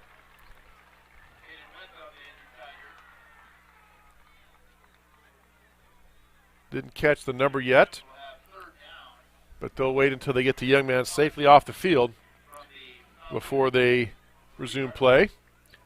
Be 3rd down and 1 from the 3, so the Tigers can actually get a first down without scoring. 3rd and 1 now from the Falcon 3-yard line. Kaufman under center. Shifts the backs over. They set to the left side. Turns. Gives the ball to Blaylock over the left side. He's met at the line. Fighting, and getting driven back. I don't think they gave him the first down. They did not. Yeah, 1-yard loss. So that's going to be 4th down, and now Tigers look like they're going to bring the field goal unit on and try a field goal. Coming on to attempt the field goal is number 42, Christopher McCartney. Ball's going to be spotted down about the 11, so that'll be about a 21-yard field goal. Just basically about an extra point here for McCartney. Snap. No, the kick is down. Holder running with the ball, looking. He throws towards the end zone, and it's intercepted in the end zone by West Burlington. So the field goal is no good, and he's tackled in the end zone, and it remains 21-0 Grinnell on the Tiger Sports Livestream Network. Or we can just keep it here. Okay. Yeah. I'm sorry. I thought we were going to. We're not going to. All right. Touchdown. This is going to be exchange of hands. They'll bring it out to the 20-yard line. Yep. Just goes down as a touchback. So couldn't tell if that was a snap or the holder. But anyway, the holder got up, and that was Derek Doty running. He threw the pass, but it was intercepted in the end zone for the touchback. It would have been one of those that almost been better if we let him bring it out. Tackled him at the 2. 1st and 10 Falcons now at their own 20-yard line. Caden Schwenker in a quarterback still. Turns, hands the ball off to his tailback. This is Travian Donaldson. Or check that, Vandenberg. Donaldson ran like maybe the first series or so. Then we haven't seen him back. We've seen Vandenberg in the backfield. Looks like Oliver Loudon and number 6. Gain out to the 21-yard line. 1-yard gain brings up 2nd down and 9. Brock Heischman was in on that also. West Burlington shuttling plays in and out from the sideline. Play clock down to 15. Now they break their huddle. Again at halftime, you'll be able to watch performances by the Grinnell Tiger Paws, the Tiger Cheerleaders, and the Grinnell High School Marching Band. 2nd and 9 now. Schwenke takes a snap, tries to run the left side, and he gets cut down. Boy, just looks like they kind of bumped into maybe one of his linemen who was blocking one of the Tigers. They were blocking number 60, Dominic Clayton. And I don't know if Clayton reached out and knocked him down or what, but he kind of bumped into him and fell down for basically a gain of 1. 3rd down and 8 now for West Burlington. He was introduced to Mr. Gene Blaylock again. So 3rd and 8 now for the Falcons. They've sent a receiver far away to the far side of the field.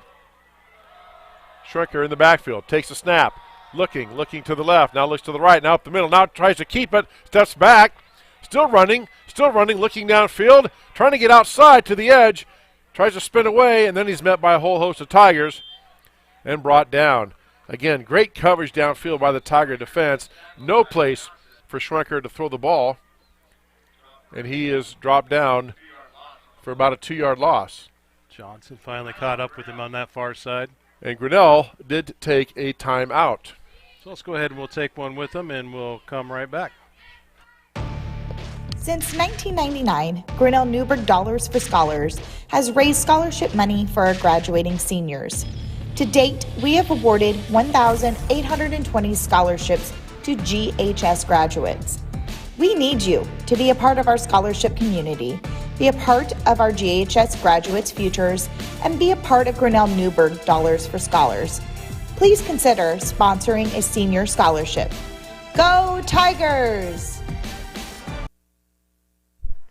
The Tiger Sports Live Stream Network is brought to you by the Grinnell Newberg Dollars for Scholars. So Tigers take a timeout there.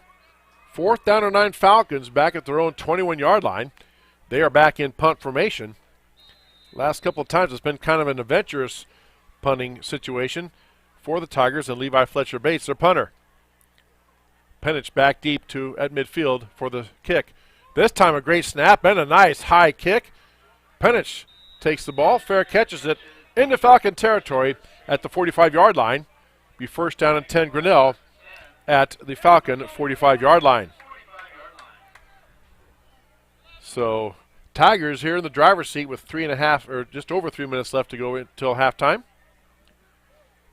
And they lead 21-0.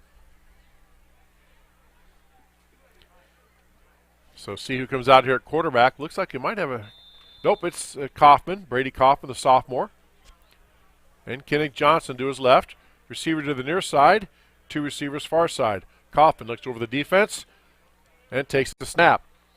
Turns, fakes the ball to Johnson, tries to go upfield, and that time met right away. Again, a lineman right in the backfield. Getting penetration once again. Number 79, Brady Hooverman. 6 foot, 290-pound senior defensive tackle. Tigers going quickly. Kaufman takes the snap, throws out to the corner, and it's intercepted.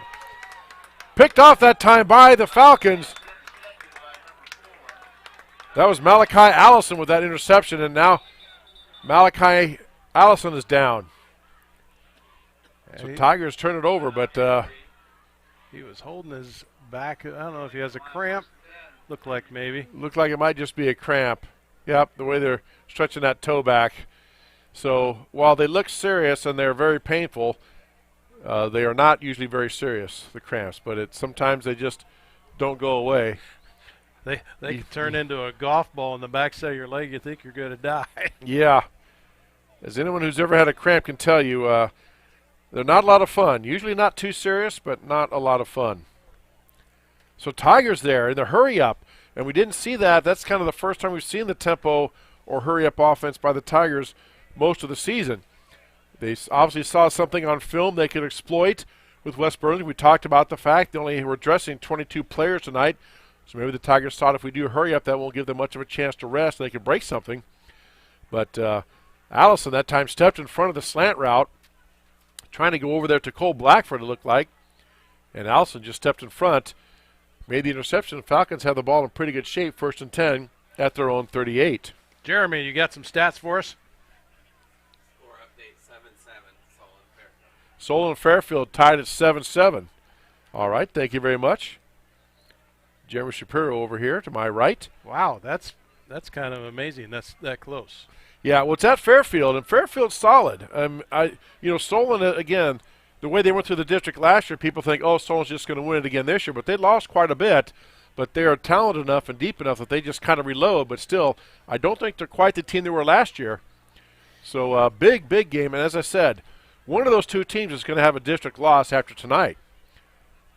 And Malachi Allison, 6-foot sophomore, played a great game so far. Trying to walk it off. Looks like it's just a cramp. He's trying to get it to stretch out. And just not happening right now.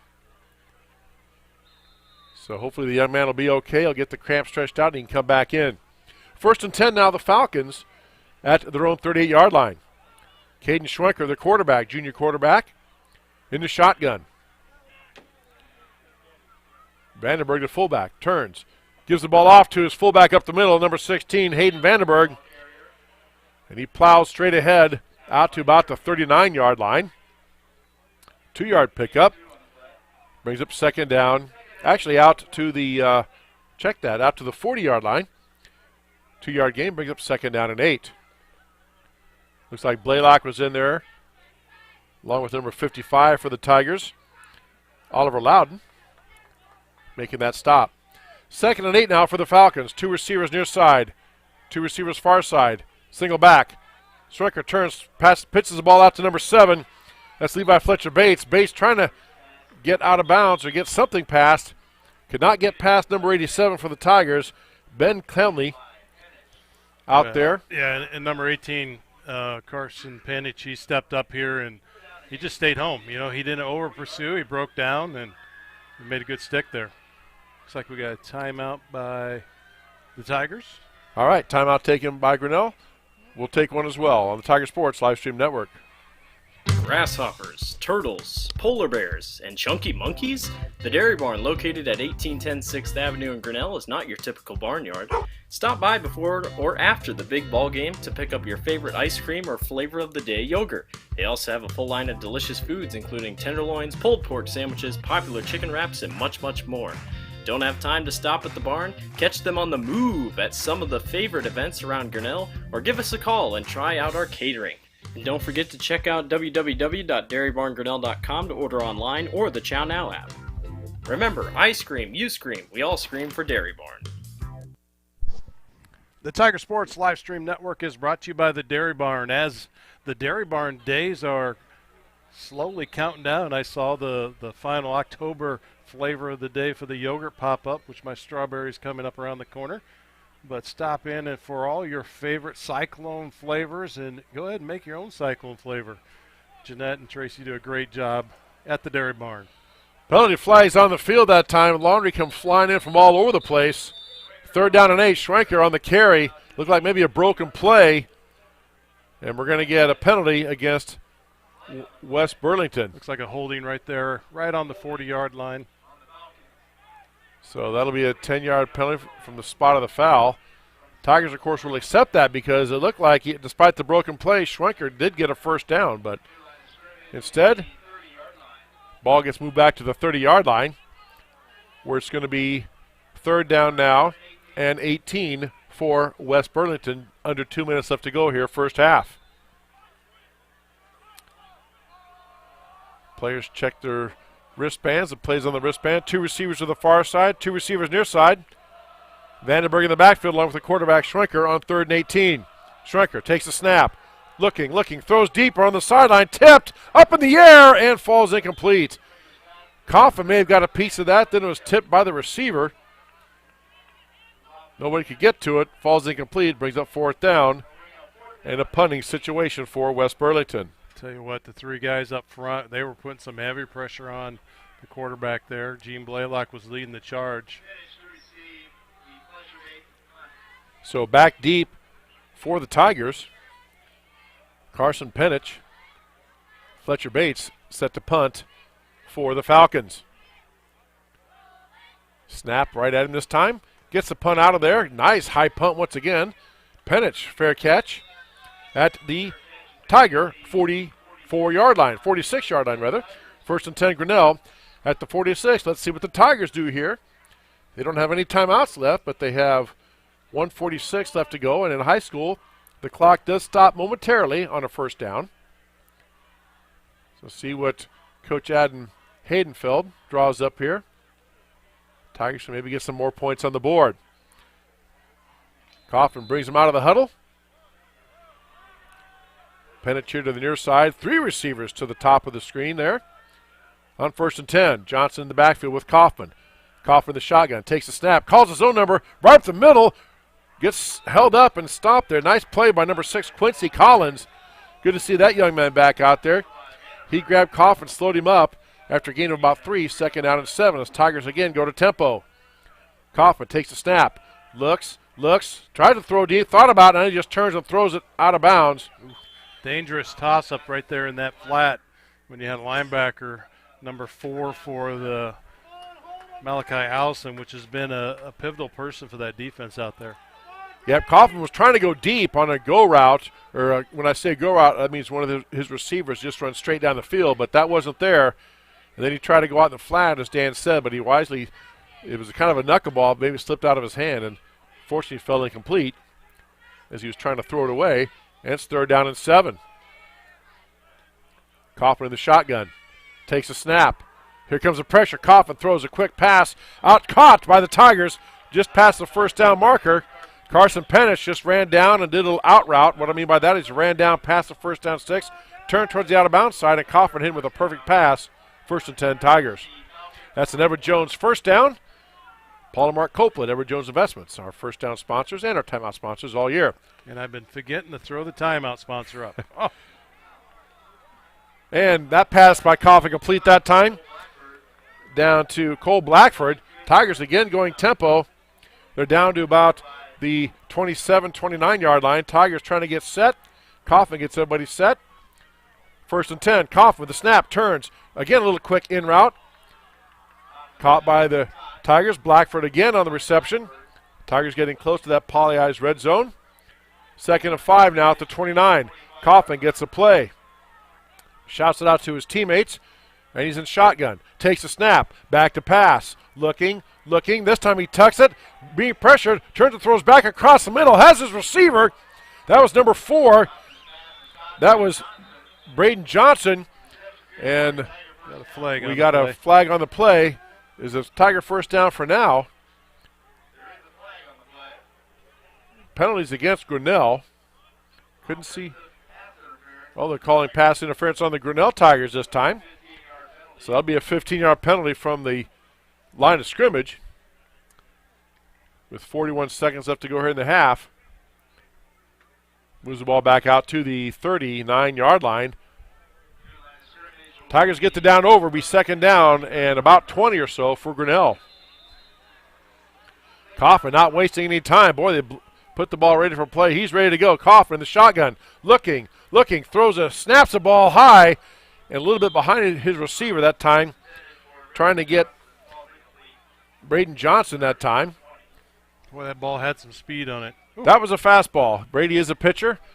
And that was much a fastball, just a little bit behind his receiver. Falls incomplete, 3rd down and 20. Tigers now getting the play from the sideline. Coffin gets the play, comes back out. Tigers also have the wristbands with the plays on, or at least Kaufman does. He gets a play out to his teammates, and now we got a timeout, I believe, taken by the official. Oh, timeout West Burlington. Timeout West Burlington, so we're going to take a break for ourselves on the Tiger Sports Livestream Network. Hey there, I'm Joey Poly-Eye, 3rd generation owner of Poly-Eyes in Grinnell. Since 1957, we've been serving you the flavors you savor. Dine in, carry out, or pick up our frozen pizzas for a night in. Our promise to you? Everything is made from scratch, and we only use the freshest ingredients, guaranteed. Plus, get your kids signed up for our Pags Pals program to get free pizza and shirts. Visit polyeye'sgrinnellia.com or ask your server how to sign up. See you soon at Poly-Eyes Pizza Grinnell on 5th Ave between Main and Broad Street. The Tiger Sports Livestream Network is brought to you by Poly-Eyes Pizza. Tigers would have been in that Poly-Eye red zone except for that penalty. And now we have 3rd down and 20 here. 31 seconds left to go. Tigers in control, 21-0. Last report, Fairfield and Solon were all tied up at 7 apiece. That game being played in Fairfield. Solon and Fairfield, as we said all night, are the other 2 teams in Class 3 District 5 that are both 2-0. So needless to say, a very huge ball game tonight down in Fairfield. All right, Coffin gets the play. 2 receivers to the far side, 1 to the near on 3rd and 20. Coffin just takes a snap, takes the ball himself up the middle, cuts to the outside, gets wrapped up. Nicely done. That time by number 10, Dylan Kipp. Nice tackle, and Tigers are going to go for it here. Looks like Coffin quickly gets him to the line. He goes with tempo. He's back on 4th down. Coffin. This time he just throws it up in the end zone between 2 defenders and incomplete. Threw that into double coverage, trying to get to Blackford, and the Falcons will take over. 1st and 10, back at the 33-yard line. So minor victory there for the Falcons. Tigers were in good shape there, but that pass interference penalty pushed them back, and the Falcon defense held. And with 8 seconds left, let's see what head coach Joseph Bowman decides to call for the Falcons. See if he just takes a knee or tries to dial something up here. Again, coming up at halftime, you'll see performances by the Tiger Paws, the Tiger Cheerleaders, and the Grinnell High School Marching Band here on the Tiger Sports Livestream Network. Caden Schwenker breaks the huddle. 2 receivers near side. Back in the backfield is Vandenberg. 1st and 10 to 33 now. We have a flag. I believe we get a delay of game penalty. Yep, delay on the offense. So whatever Coach Joseph Bowman had, that might change it.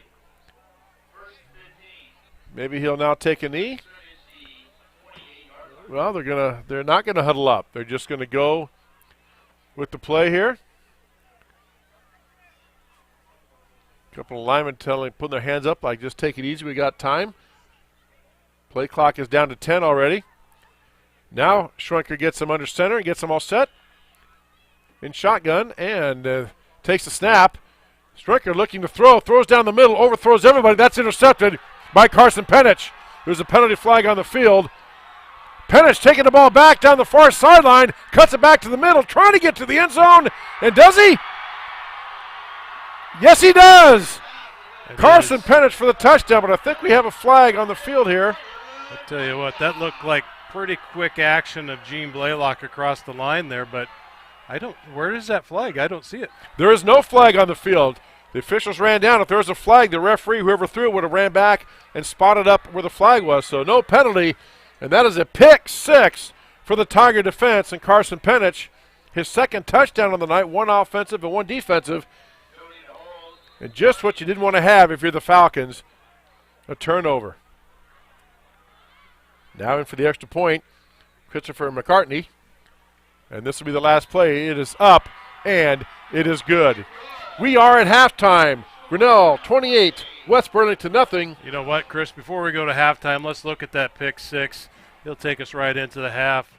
It can be dialed up right here. So this is going to be a Clarity Eye Care instant replay. There it is. Carson picks it right in, and, you know, there's some ideal blocks right over on that far side. Just like a good punt returner, they made a nice wall for him. He carried it down the far side and busted across for that touchdown. So that instant replay is brought to you by Clarity Eye Care. All right, we are at halftime here on the Tiger Sports Livestream Network. 28-0, Grinnell with the lead. As we tell you, you are watching Tiger football on the Tiger Sports Livestream Network. Hey there, I'm Joey Polleyeye, 3rd-generation owner of Polleyeyes in Grinnell. Since 1957, we've been serving you the flavors you savor. Dine in, carry out, or pick up our frozen pizzas for a night in. Our promise to you? Everything is made from scratch, and we only use the freshest ingredients, guaranteed. Plus, get your kids signed up for our Pags Pals program to get free pizza and shirts. Visit PolleyeyesGrinnellIA.com or ask your server how to sign up. See you soon at Polleyeyes Pizza Grinnell on 5th Ave between Main and Broad Street. Every sunrise offers new opportunities to dream big or to take that next small step. Every sunrise is another chance to build on the one before or to start with a clean slate, because every sunrise is tomorrow's promise made real, and Grinnell Mutual is tomorrow's promise protected. Trust in tomorrow and contact a Grinnell Mutual agent today. Jeff Finch here from West Finch Auto Plaza in Grinnell.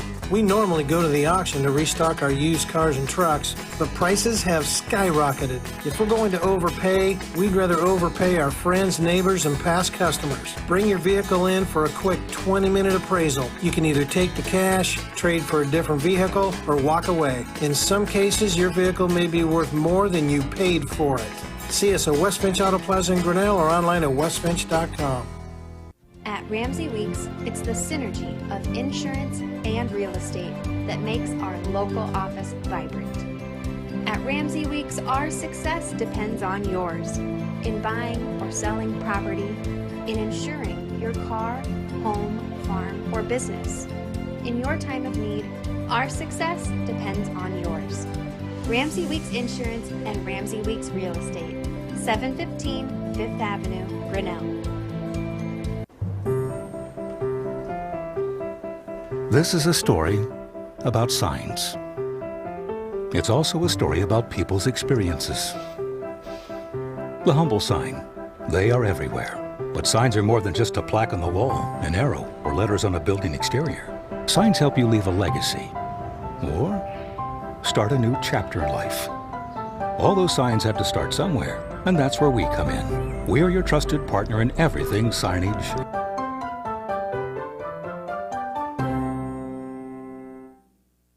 There are a lot of great reasons to make Medicap Pharmacy in Grinnell your pharmacy. Hi, this is Jennifer Stallman, and if you are like me, you have a busy schedule. So why wait around to get a prescription filled? At Medicap Pharmacy, we can call or text you when your prescriptions are ready. It's a free service that is available on request for any of our customers. Of course, we also have a convenient drive-through, free weekday deliveries, and free mail-outs as well. Just another great reason to make Medicap Pharmacy your pharmacy on Highway 6 West, Grinnell. Since 1999, Grinnell Newburgh Dollars for Scholars has raised scholarship money for our graduating seniors. To date, we have awarded 1,820 scholarships to GHS graduates. We need you to be a part of our scholarship community, be a part of our GHS graduates' futures, and be a part of Grinnell Newburgh Dollars for Scholars. Please consider sponsoring a senior scholarship. Go Tigers!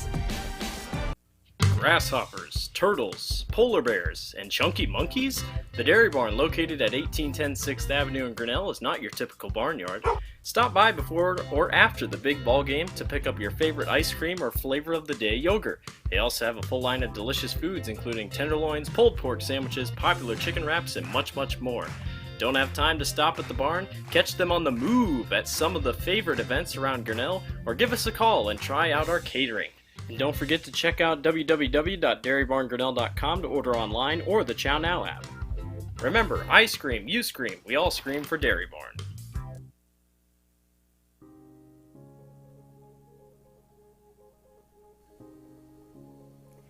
We need a statewide investment into rural school district budgets to even the playing field. Families deserve fair wages and medical leave with backing for employers. Education and medical help should be more accessible. I support the privilege to own a gun through the passage of background checks. Landowners should be available to repurpose less ample land for alternative crops and energy. Hey there, I'm Joey Pollei, third generation owner of Polley's in Grinnell. Since 1957, we've been serving you the flavors you savor. Dine in, carry out, or pick up our frozen pizzas for a night in. Our promise to you? Everything is made from scratch, and we only use the freshest ingredients, guaranteed. Plus, get your kids signed up for our Pags Pals program to get free pizza and shirts. Visit polleisgrinnellia.com or ask your server how to sign up. See you soon at Polley's Pizza Grinnell on 5th Ave between Main and Broad Street. Every sunrise offers new opportunities to dream big or to take that next small step. Every sunrise is another chance to build on the one before or to start with a clean slate, because every sunrise is tomorrow's promise made real, and Grinnell Mutual is tomorrow's promise protected. Trust in tomorrow and contact a Grinnell Mutual agent today. Jeff Finch here from West Finch Auto Plaza in Grinnell. We normally go to the auction to restock our used cars and trucks, but prices have skyrocketed. If we're going to overpay, we'd rather overpay our friends, neighbors, and past customers. Bring your vehicle in for a quick 20-minute appraisal. You can either take the cash, trade for a different vehicle, or walk away. In some cases, your vehicle may be worth more than you paid for it. See us at West Finch Auto Plaza in Grinnell or online at westfinch.com. At Ramsey Weeks, it's the synergy of insurance and real estate that makes our local office vibrant. At Ramsey Weeks, our success depends on yours in buying or selling property, in insuring your car, home, farm, or business. In your time of need, our success depends on yours. Ramsey Weeks Insurance and Ramsey Weeks Real Estate, 715 5th Avenue, Grinnell. This is a story about signs. It's also a story about people's experiences. The humble sign. They are everywhere. But signs are more than just a plaque on the wall, an arrow, or letters on a building exterior. Signs help you leave a legacy or start a new chapter in life. All those signs have to start somewhere, and that's where we come in. We're your trusted partner in everything signage.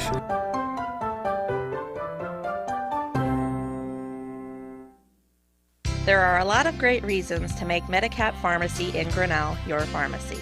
Hi, this is Jennifer Stallman, and if you are like me, you have a busy schedule. So why wait around to get a prescription filled? At Medicap Pharmacy, we can call or text you when your prescriptions are ready. It's a free service that is available on request for any of our customers. Of course, we also have a convenient drive-through, free weekday deliveries, and free mail-outs as well. Just another great reason to make Medicap Pharmacy your pharmacy on Highway 6 West, Grinnell. Since 1999, Grinnell Newburgh Dollars for Scholars has raised scholarship money for our graduating seniors. To date, we have awarded 1,820 scholarships to GHS graduates. We need you to be a part of our scholarship community, be a part of our GHS graduates' futures, and be a part of Grinnell Newburgh Dollars for Scholars. Please consider sponsoring a senior scholarship. Go Tigers! Grasshoppers, turtles, polar bears, and chunky monkeys? The Dairy Barn, located at 1810 6th Avenue in Grinnell, is not your typical barnyard. Stop by before or after the big ball game to pick up your favorite ice cream or flavor of the day yogurt. They also have a full line of delicious foods, including tenderloins, pulled pork sandwiches, popular chicken wraps, and much, much more.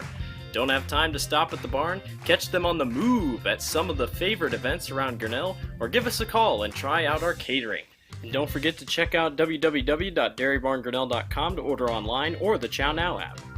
Remember, I scream, you scream, we all scream for Dairy Barn.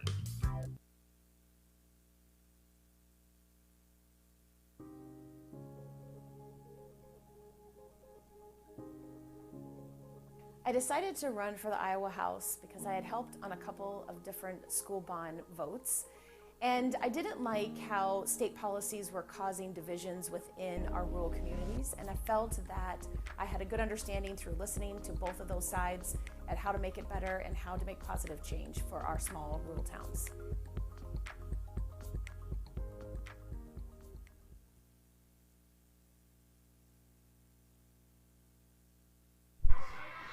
The Tiger Sports live stream network is brought to you by Pauly Ice Pizza, West Finch Auto Plaza, Grinnell Mutual, Ramsey Weeks Insurance and Ramsey Weeks Real Estate, Medicap Pharmacy, Grinnell Newburgh Dollars for Scholars, the Dairy Barn, ASI Signs, and Sarah Smith Iowa House. Also, I want to give a shout out to our business card sponsors down there in our bottom right-hand corner.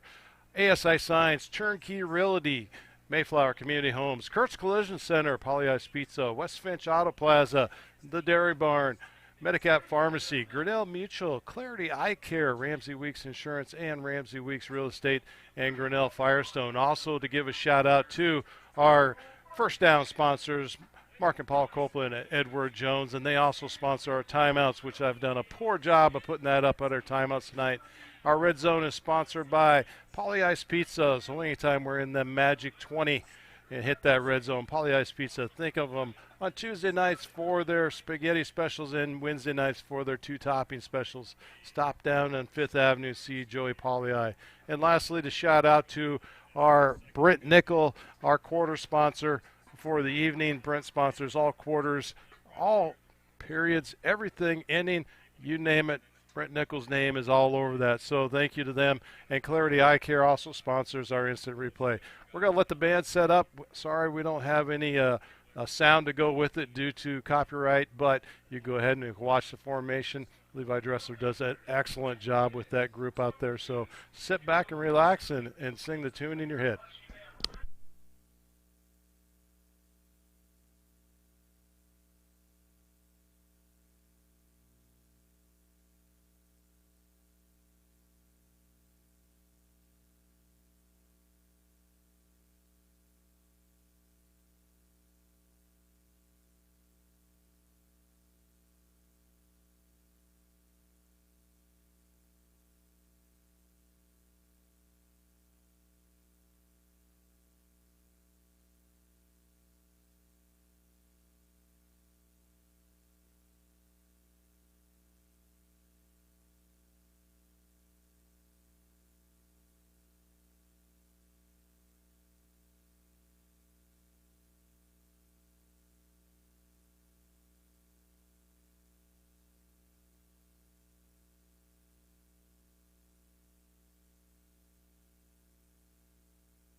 All right, you saw the Tiger Marching Band performing there along with the Tiger Paws and the Tiger Cheerleaders. And give a big salute and tip of that to all those student athletes and activities that a lot of hard work they put in, too. They work just as hard as the sports teams. So good salute to them. They get to perform at halftime. Have some halftime stats for you, courtesy of Jeremy Shapiro, here to my right. For West Burlington, not a lot to report. We'll get that out of the way first. They had 3 total yards of offense in the first half and no first downs. Tough night against the Tiger defense, the West Burlington kid. Did have some update. I did talk to a coach, the one player who tackled Penich in the end zone on his when he caught that pass and was down for quite a while. He went through the concussion protocols, they said, but he was cleared by the trainer, so he is expected to play the second half. No word on the Tiger player who went off under his own power, what happened there, and if he's going to be playing or not, so we don't have any word on that. For the Tigers, rushing-wise, Kennick Johnson, 8 carries for 62 yards. Brady Kaufman, 10 carries for 30 yards. Gene Blaylock, 3 carries for 8 yards. In passing, Kaufman is 8 for 16, 8 completions and 16 attempts for 129 yards, 2 touchdowns, and 1 interception. 28-0, Tigers with the lead here over West Burlington. Last report, we had Fairfield and Solon all tied up at 7 apiece. That game being played down in Fairfield tonight. We'll try to get more report on that game here as we go along this evening, as that is a big game as well.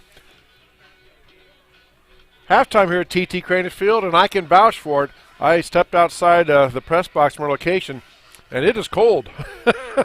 It's saying 46, but it feels a lot colder than that. The sky's cleared off, and that temperature is almost, you can just feel it plummet by the moment. So, I mean, if you're a football player, you love to play in this type of weather. It's great.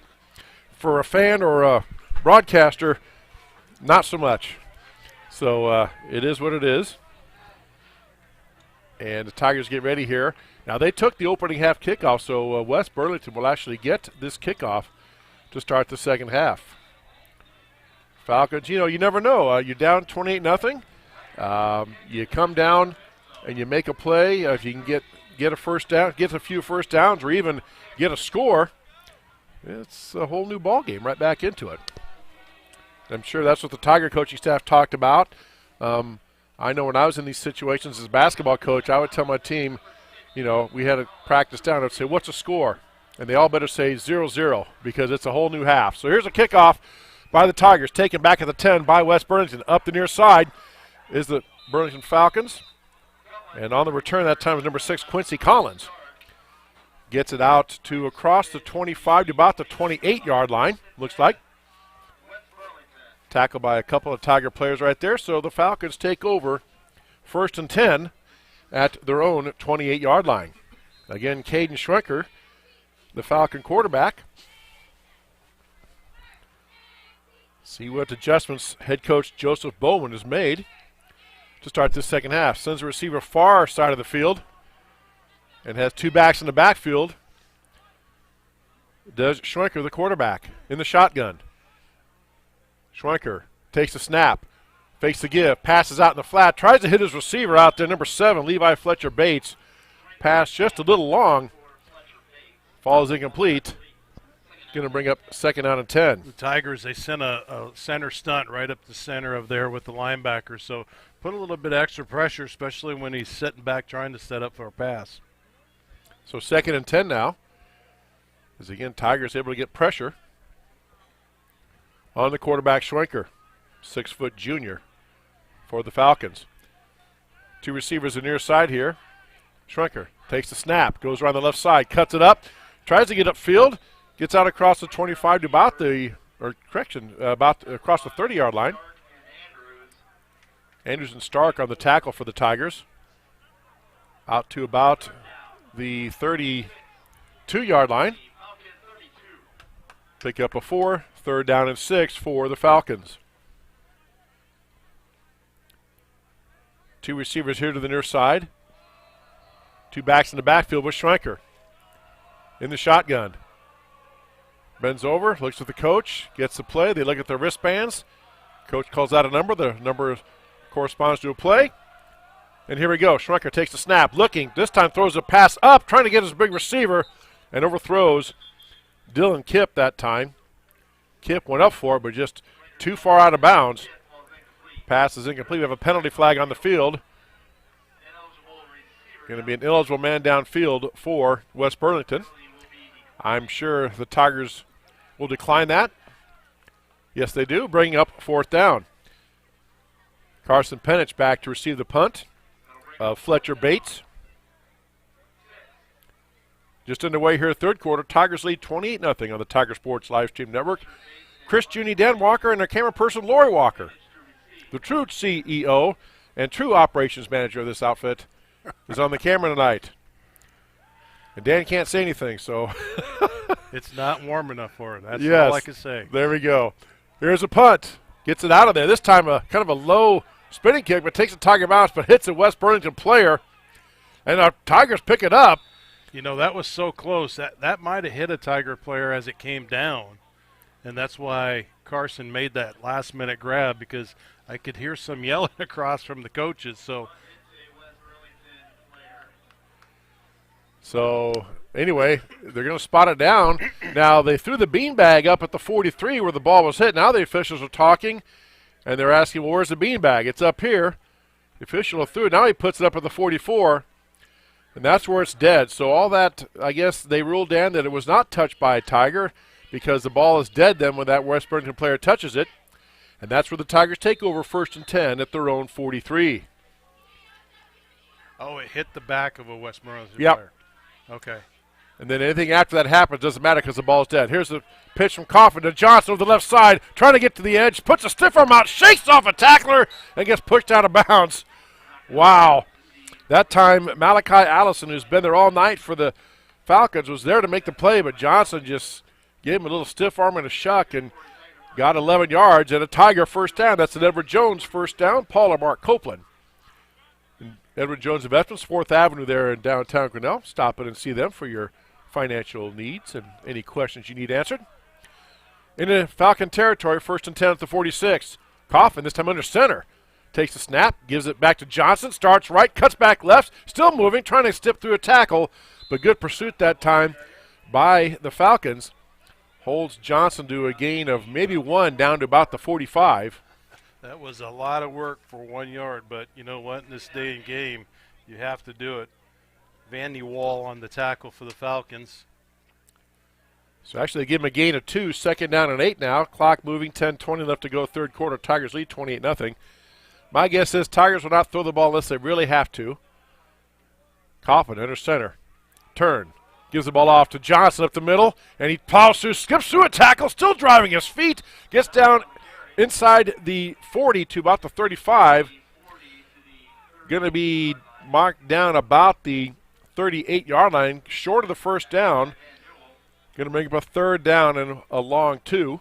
You know, and really it's a great opportunity for the Grinnell Tigers. So Coach Hayden feels, look, we put 28 points on the board, and now we turn around and start to go back and fine-tune our running game.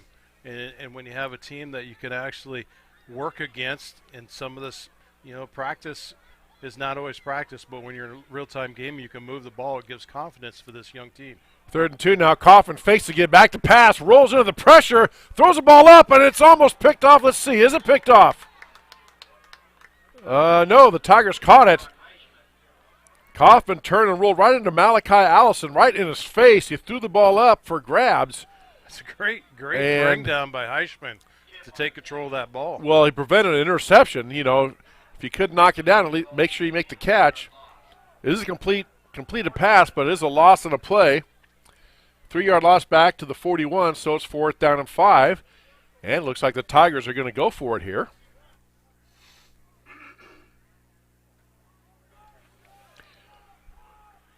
Fourth and 5 now for Grinnell. Kaufman in the shotgun, 3 receivers this near side of the field. Kaufman takes the direct snap, tries to go up the middle, hesitates, gets a block, and pushes forward to about the 45, and boy, he's going to be close. I say left foot, right foot. Oh, they've already called it. 1st down. That's another Edward Jones 1st down. Paul and Mark Copeland. Edward Jones Investments, our 1st down sponsors all year long, and our timeout sponsors as well. So 1st and 10, Grinnell at the Falcon 36. No huddle by the Grinnell Tigers. Kaufman in the shotgun. 3 receivers near side, 1 to the far side. Kaufman takes the snap, rolling back, spins around, fakes the throw. This time he gets it out, gets it completed to the far side. Looked like that was complete to number 7, or rather 6. Penich caught that on the far side. Going to get down inside the 30, down to about the 26-yard line. Good for a 9-yard gain. So 2nd down and 1 now for Grinnell. Clock continues to move. 7:45 and counting here left in the third quarter. Tigers lead 28-0. We'll check a Fairfield Solon score here for you when we have just a moment. 2nd and 1 now for the Tigers. Kaufman under center. Takes a snap. Gives the ball to Johnson. Up the middle. And oh, he's met right in the backfield. Again, getting penetration that time in the backfield. Number 69, Emery Watson, the sophomore. We've called his name a few times tonight. Getting penetration, getting past his blocker, getting in the backfield. And he met Johnson in the hole. Now Johnson was able to fight forward and maybe get a yard out of it. Brings up a 3rd down and 1. Yeah, it seems like the Tigers have a better luck when they, if they let them get penetration, they might as well just try to run them to the outside, more like a draw play, and then it opens up that center area for either handoff or Kaufman just makes a good decision. 3rd and 1, Kaufman gives the ball to Johnson. Quickly up the middle, Johnson breaks to the outside, and makes a nice saving tackle there. I couldn't see the number, but Johnson was cutting to the outside. He does pick up a Tiger 1st down. That is a Edward Jones 1st down. Paul and Mark Copeland, Edward Jones Investments on 4th Avenue in downtown Grinnell. And the Tigers are also in the Poly Eyes red zone. Down to the 17-yard line, so 1st and 10 now for the Tigers at the Falcon 17. Kaufman under center, pitches the ball to Johnson around the outside, cuts left, steps back outside, and again, 1 tackle away maybe from breaking that. Good tackle that time by the Falcons. Number 11, Jaden Gorman made that tackle on Johnson. Otherwise, he was to the edge and possibly in for a score. 1-yard gain brings up 2nd down and 9. Tell you what, lots of heart on this West Burlington team. You know, they dress 22 players. They make a 2.5-hour trip up here to Grinnell. And things just haven't gone their way, 28-0. But they're still out there finding their defense, making great plays, making the Tigers earn every yard. 2nd down and 9 now for Grinnell. Snap to Kaufman, hands the ball off to Johnson, tries to go up the middle. And again, the hole was there for just a moment, but then it quickly closed. Johnson gets down inside the 20 to about the 16-yard line.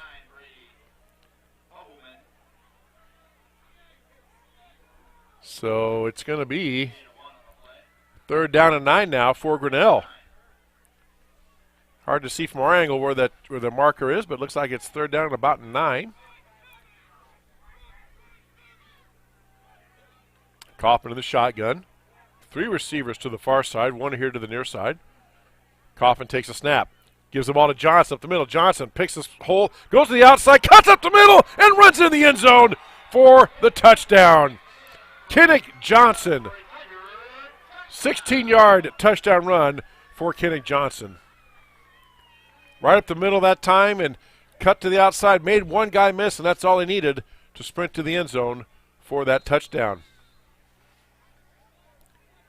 So Tigers get the ball, get the job done there. They make West Burlington go 3 and out in the second half, and they take their first possession of the second half, march right down the field, and get the touchdown. McCartney's extra point is up, and it is good. 5:03 left to go, third quarter, 35-0. Grinnell on top of West Burlington on the Tiger Sports Livestream Network. Jeff Finch here from West Finch Auto Plaza in Grinnell. We normally go to the auction to restock our used cars and trucks, but prices have skyrocketed. If we're going to overpay, we'd rather overpay our friends, neighbors, and past customers. Bring your vehicle in for a quick 20-minute appraisal. You can either take the cash, trade for a different vehicle, or walk away. In some cases, your vehicle may be worth more than you paid for it. See us at West Finch Auto Plaza in Grinnell or online at westfinch.com. The Tiger Sports Livestream Network is brought to you by West Finch Auto Plaza. All right. now that the point spread is 35 points, the running clock rule will take into effect, and what that means is the clock will continue to run unless there's a timeout, an injury, or a penalty. So even if the ball goes out of bounds, an incomplete pass, or any of those other things, the clock will keep moving and keep rolling. We do have a score update from down in Fairfield, and it was 7-7 in the first quarter. Well, Solon took care of that. It's now 24-7 Solon late in the second quarter down there at Fairfield. So Solon taking over that game. Kickoff here by the Tigers. Boot up to the near side, taken back by the 10 by West Burlington. Drops the ball for a moment, picks it up now on the fly, and gets tackled immediately. Again, dropping the kickoff there disrupted that play. The Falcons take over 1st and 10 at their own, looks like about the 17, 18-yard line. As you said, next week, Tigers go down to Solon. I guess it's over, not down. Over east to Solon, and then over the hill and through the woods. Yes. To Solon's house, the Tigers go. And then to close out the season, the Tigers then head down to Fairfield in what could be the game for second place in the district. All right, Falcons with the ball, 1st and 10 at their own 20. Schwenker takes the snap, and he gets wrapped up right away. Tried to get up the middle, but Gene Blaylock and Loudon and others there said, nope, not going to happen. Wraps him up, throws him down for maybe, well, actually they spot it back at the 19, so lost one on the play, 2nd down and 11. Again, continuous clock now. It keeps rolling, even on incomplete passes or when players run out of bounds. Only stopped if there's a timeout, a penalty, or the official stops it for another reason. 2 receivers far side, 2 receivers near side for Schweiker. Takes the snap, gives the ball up the middle to Vandenberg, his tailback, and Vandenberg lowers his head and plows forward to about the 20-yard line. Tristan Stark was like the first man in there and just put the stop on, and Gene Blaylock and the crew finished it off from there. But this defensive line is putting the crunch on, and it's allowing the linebackers to step up into the holes without having somebody on them right away. So that's the key of why this defense is working well tonight. And Vandenberg's a load to bring down, 6 foot, 190-pound senior for the Falcons. Schwenker takes the snap, under pressure, rolling back, rolling to his right, tries to get rid of it, and he throws it, and that's going to be intentional grounding. 2 things are wrong. Well, he was outside the pocket, but the pass did not get across the line of scrimmage. The officials are going to talk about it, but I can't see how this could not be intentional grounding. Again, good coverage by the Tigers secondary. No place for Schwenker to go with the ball. And there is no flag, okay. They do rule it an incomplete pass. All right. Well, nonetheless, it brings up 4th down then, 4th and 10 now for the Falcons. So they go back in punt formation. Levi Fletcher Bates, sophomore punter. And back deep is Carson Penich, just inside Falcon territory at about the 47. Fletcher Bates awaits the snap. There's a snap. Gets the boot out of there. End over end kick. Penich calls fair catch again and takes it about the 48-yard line. And that's where they're going to spot the ball. 1st and 10 Grinnell at the Falcon 48-yard line. And again, as you can see on our clock cam, the clock continues to run. As again, we are at the 35-point rule. It checks out pretty fast. It does. And again, this is our last football broadcast, on the Tiger Sports Live Stream Network. Just one broadcast left. That'll be Tuesday night. The Grinnell Tiger volleyball team will close out their homestand as they host Newton in a volleyball match. Blake Walker will come back for the call, as I will be unavailable that night. And then we'll take a break for a while. Then we'll have Tiger basketball, girls and boys games, all winter long here on the Tiger Sports Live Stream Network. 1st and 10 Grinnell now at the 48. Kaufman in the shotgun.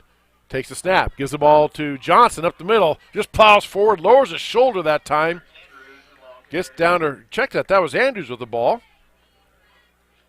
Jared Andrews, junior running back. Linebacker, does a lot of things for the Tigers. Andrews gets the ball down to about the 46-yard line, so he picked up a couple yards. Second down and 8.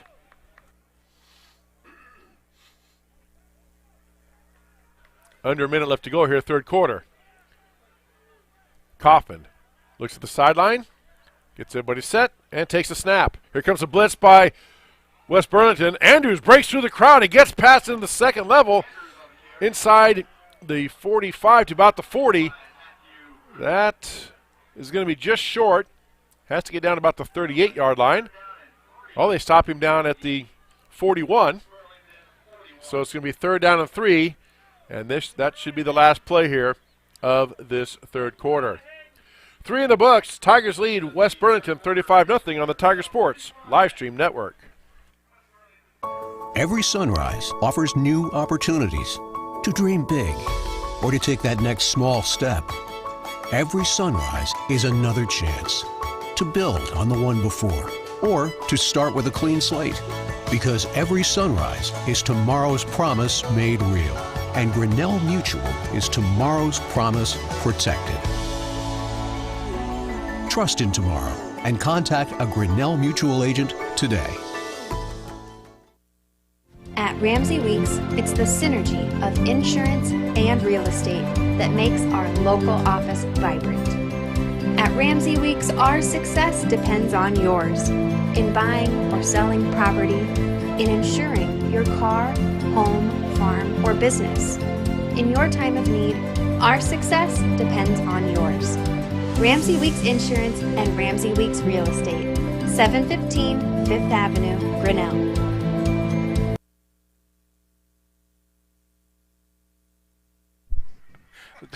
Tiger Sports Livestream Network is brought to you by Grinnell Mutual, Ramsey Weeks Insurance, and Ramsey Weeks Real Estate.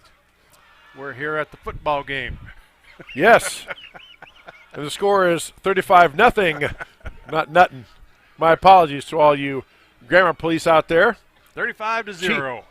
Chief among them, my wife, who will point out the fact. I'll say, how do you think it went? Nuttin'. That's what I've been saying all night. So my apologies. It is 35-0 or 35-0. I can tell you what this night is. It is a great night at T.T. Craney Field for this Tiger football team. And this fourth quarter brought to you by Brett Nichols State Farm, as he brings you all our quarters all season long. Here's a pitch. This time back to Andrews, right on the right side. He tries to cut inside. Actually, that is Addison Stark with the ball. Looks like he got enough for the first down. Let's see. Waiting for the change to move, and there they go. Yes, it is another Tiger first down. Edward Jones first down. Paula Mark Copeland on 4th Avenue there in downtown Grinnell. Edward Jones Investments. Stop in and give them a call today for answers to your financial questions. 1st and 10 Grinnell now at the Falcon 36. New quarterback in for the Tigers as well. That's Derek Doty playing quarterback now for the Tigers. Doty takes the snap, hands the ball off. Over the left side again, that is Addison Stark. Good push that time, Dan, by the Tiger offensive line. Pushed the defenders back for West Burlington. Got down to about the 30-yard line. Or check that. Looks like 32-yard line. So, nice 4-yard gain. Brings up 2nd down and 6. Again, a lot of players for West Burlington having to go both ways, as the Falcons only dressed 22 players. I counted on the sideline before the game. Or 24 players, excuse me. Whereas Tigers dressing, you can look on the sideline across the way. Tigers have about 60 or so players dressed. 2nd and 6 now. Doty takes the snap, gives the ball off to Stark over the right side, makes a cut, slips up middle inside the 30 to the 29. Again, nifty bit of running, different style of running than Johnson, who he can run away from you, run over you, and Stark kind of does nifty footwork, quick feet, and makes quick little cuts that makes people miss. Yeah, it kind of reminds you more of a traditional tailback that, it's looking for his blockers ahead and finding the holes where, Kinnick he's a strong kid. He could be the fullback, tailback. He's just going to look for a touchdown. All right, 3rd down and 3 now for the Tigers. Doty takes the snap, gives the ball off. This time it's Kane Pavey around the left side. Pavey running to the far sideline. Gets pushed out of bounds. I think he might have a first down. Let's see. Yes, he does. That is another Tiger first down and another Edward Jones first down. Did we make it into the? No. We're at the 21. Not quite. Oh, gosh. Joey's going to have to hold off for just a minute here, hopefully. Hopefully they'll get pushed back. No, they pushed him out of bounds right about the 21, so not quite in the Poly red zone yet. As again, the clock continues to run here in the fourth quarter. Tigers lead 35-0. We had a score on Solon Fairfield. Solon leads Fairfield 24-7 in the second quarter. First and 10, Grinnell. It's a 21. Doty takes the snap, gives the ball off. This time it was Pavey. Kane Pavey looks like with the ball. That time again, penetration. And who else? Malachi Allison's been all over the place for the Falcon defense.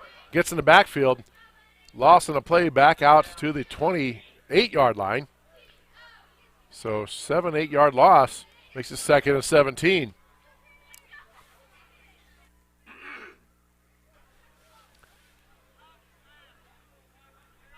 So Tigers facing down to second and 17. Derek Doty, sophomore quarterback in there. In the shotgun, takes the snap, fakes the give. Doty calls his own number, runs around the left side, has a lot of room, cuts inside, gets past another defender, gets loose inside the 10 to about the 7-yard line. No flags on the field. That is another Edward Jones first down, and now we are in the Poly Eyes red zone. Poly Eyes Pizza, our red zone sponsor all season long. And again, for those of you maybe just tuning in or not sure, the red zone of football is known as anything on the 20-yard line and in is the red zone. So first and 10 Tigers at the 10-yard line. They lay the chains down so the Grinnell has to score, so it's first and goal. Doty in shotgun. Takes the snap. Quickly hand off over the left side to Kane Pavey, and that time again, looks like West Burlington's taking a page out of Keokuk's defense. They're just sending their linebackers in through the gaps.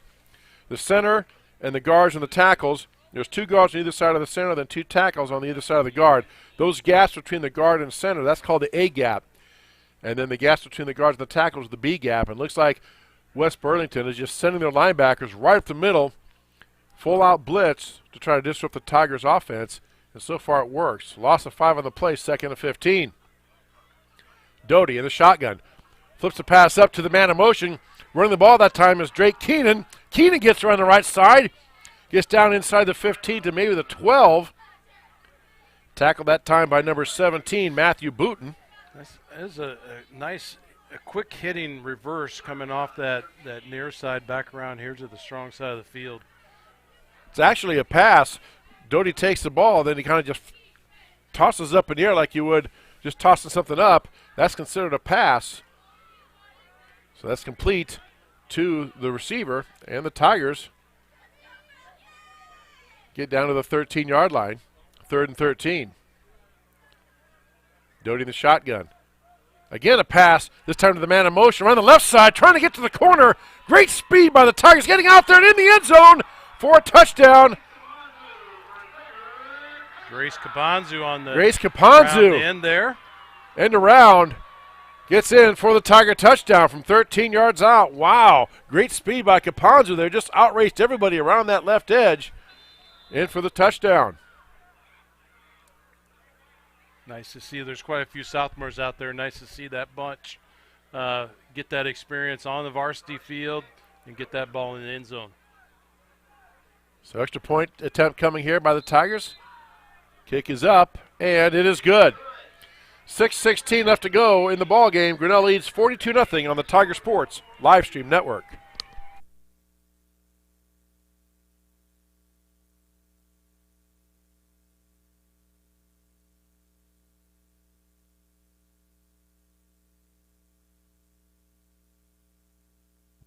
Grasshoppers, turtles, polar bears, and chunky monkeys? The Dairy Barn, located at 1810 6th Avenue in Grinnell, is not your typical barnyard. Stop by before or after the big ball game to pick up your favorite ice cream or flavor of the day yogurt. They also have a full line of delicious foods, including tenderloins, pulled pork sandwiches, popular chicken wraps, and much, much more. Don't have time to stop at the barn? Catch them on the move at some of the favorite events around Grinnell, or give us a call and try out our catering. And don't forget to check out www.dairybarngrinnell.com to order online or the Chow Now app. Remember, I scream, you scream, we all scream for Dairy Barn. The Tiger Sports live stream network is brought to you by the Dairy Barn. All right, Tigers firmly in control of this one. We'll move to 3-0 in district play. And if that Solon score holds, which I'm pretty sure it will, Solon was leading Fairfield 24-7. Tigers and Solon will be tied at the top of Class 3 District 5, 3-0 records, and they meet next week in Solon. Tigers kick off, taking about the 10. Allison on the far side tries to work his way upfield. There he gets a burst out the sideline and continues to sprint past everything. Pushed out of bounds. Looks like maybe about the 38 or so. So Falcons will have good field position. That was, check that. That was number 6, Quincy Collins on that return. So nice return by Collins. And we got a timeout taken on the field by the Tigers. We'll take one as well on the Tiger Sports live stream network. There are a lot of great reasons to make Medicap Pharmacy in Grinnell your pharmacy.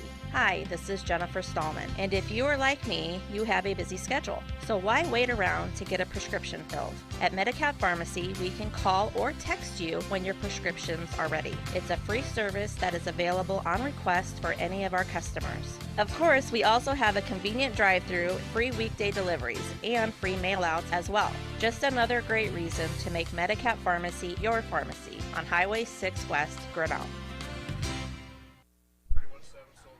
The Tiger Sports live stream network is brought to you by Medicap Pharmacy, and that timeout was brought to you by Edward Jones.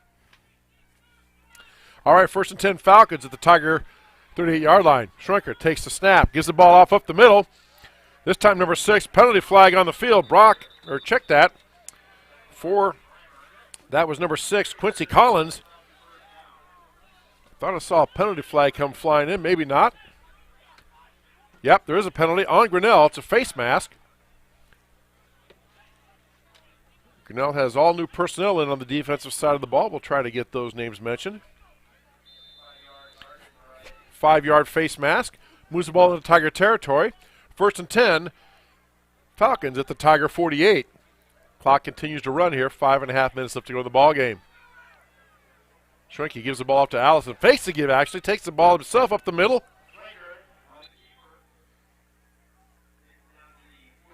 Gets the ball down to about the 43-yard line. Nice little RPO himself. Schrenker did that with Malachi Allison. Ball down to the 42. 4-yard gain brings up 2nd down and 6.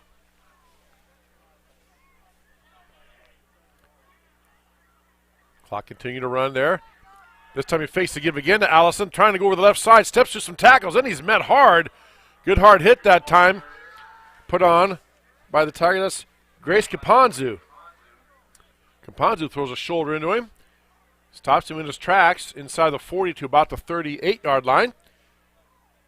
4-yard gain brings up 3rd down and 2. My guess is this will be 4-down territory for the Falcons should they not make it here on 3rd down, depending upon where the ball ends up being.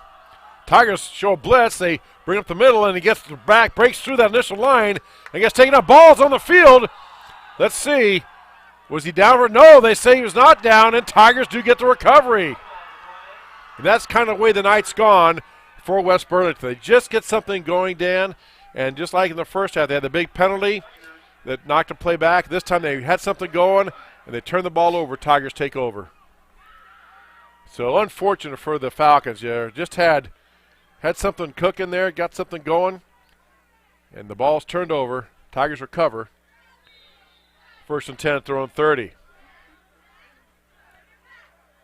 And Tigers are about 1 first down away with that continuous clock from maybe 2, putting this in the way. There's 3.5 minutes left to go.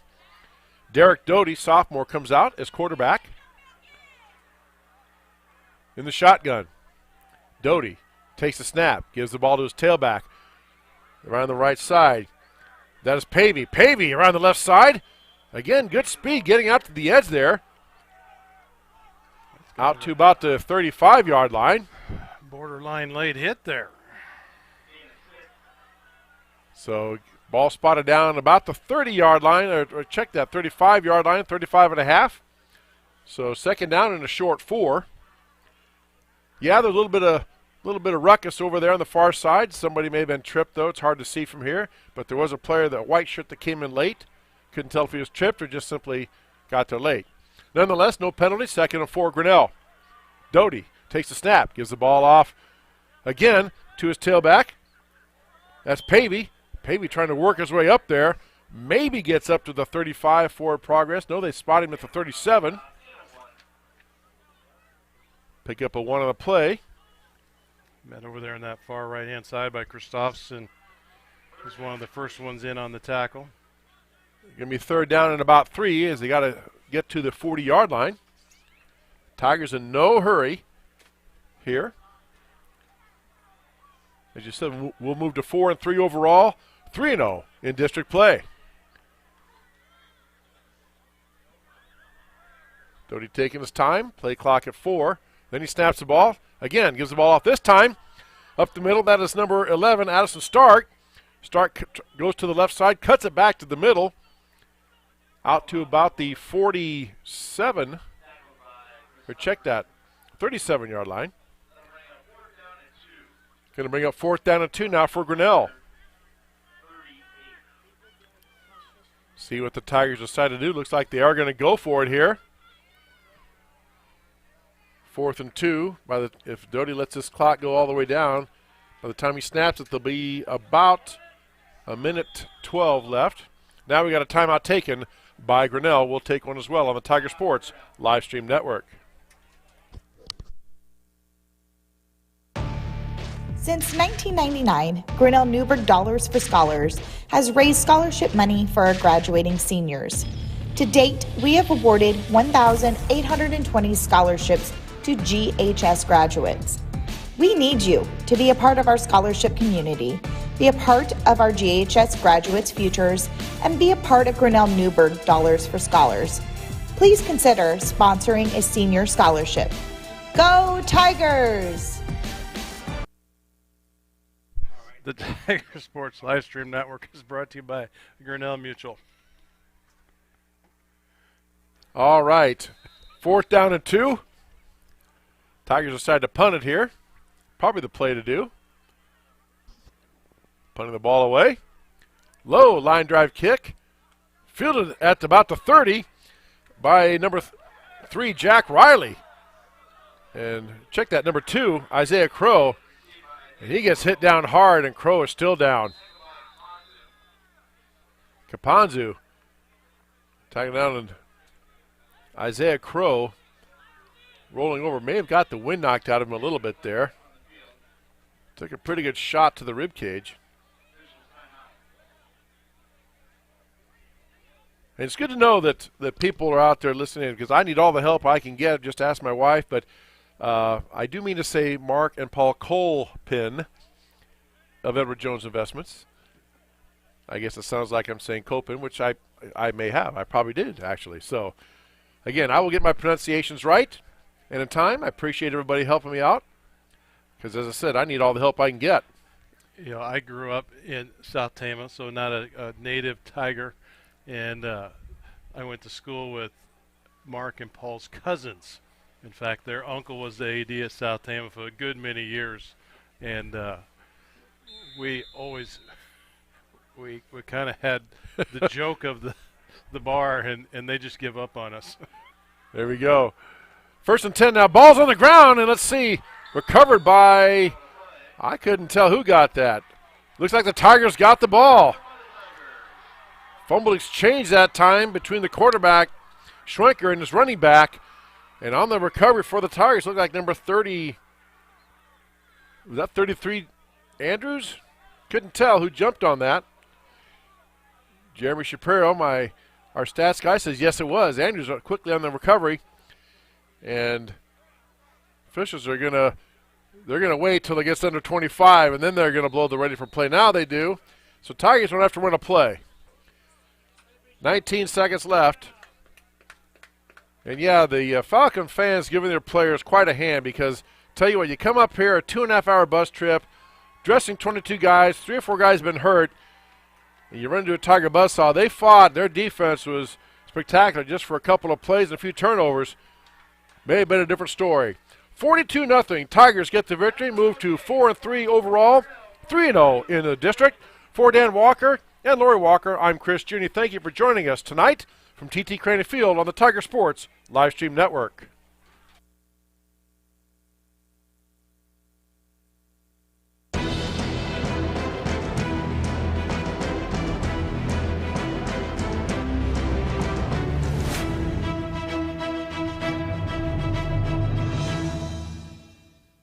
This live stream is a copyright of the Tiger Sports Livestream Network. Reproduction or distribution of this live stream without permission of the Tiger Sports Livestream Network is a violation of the law.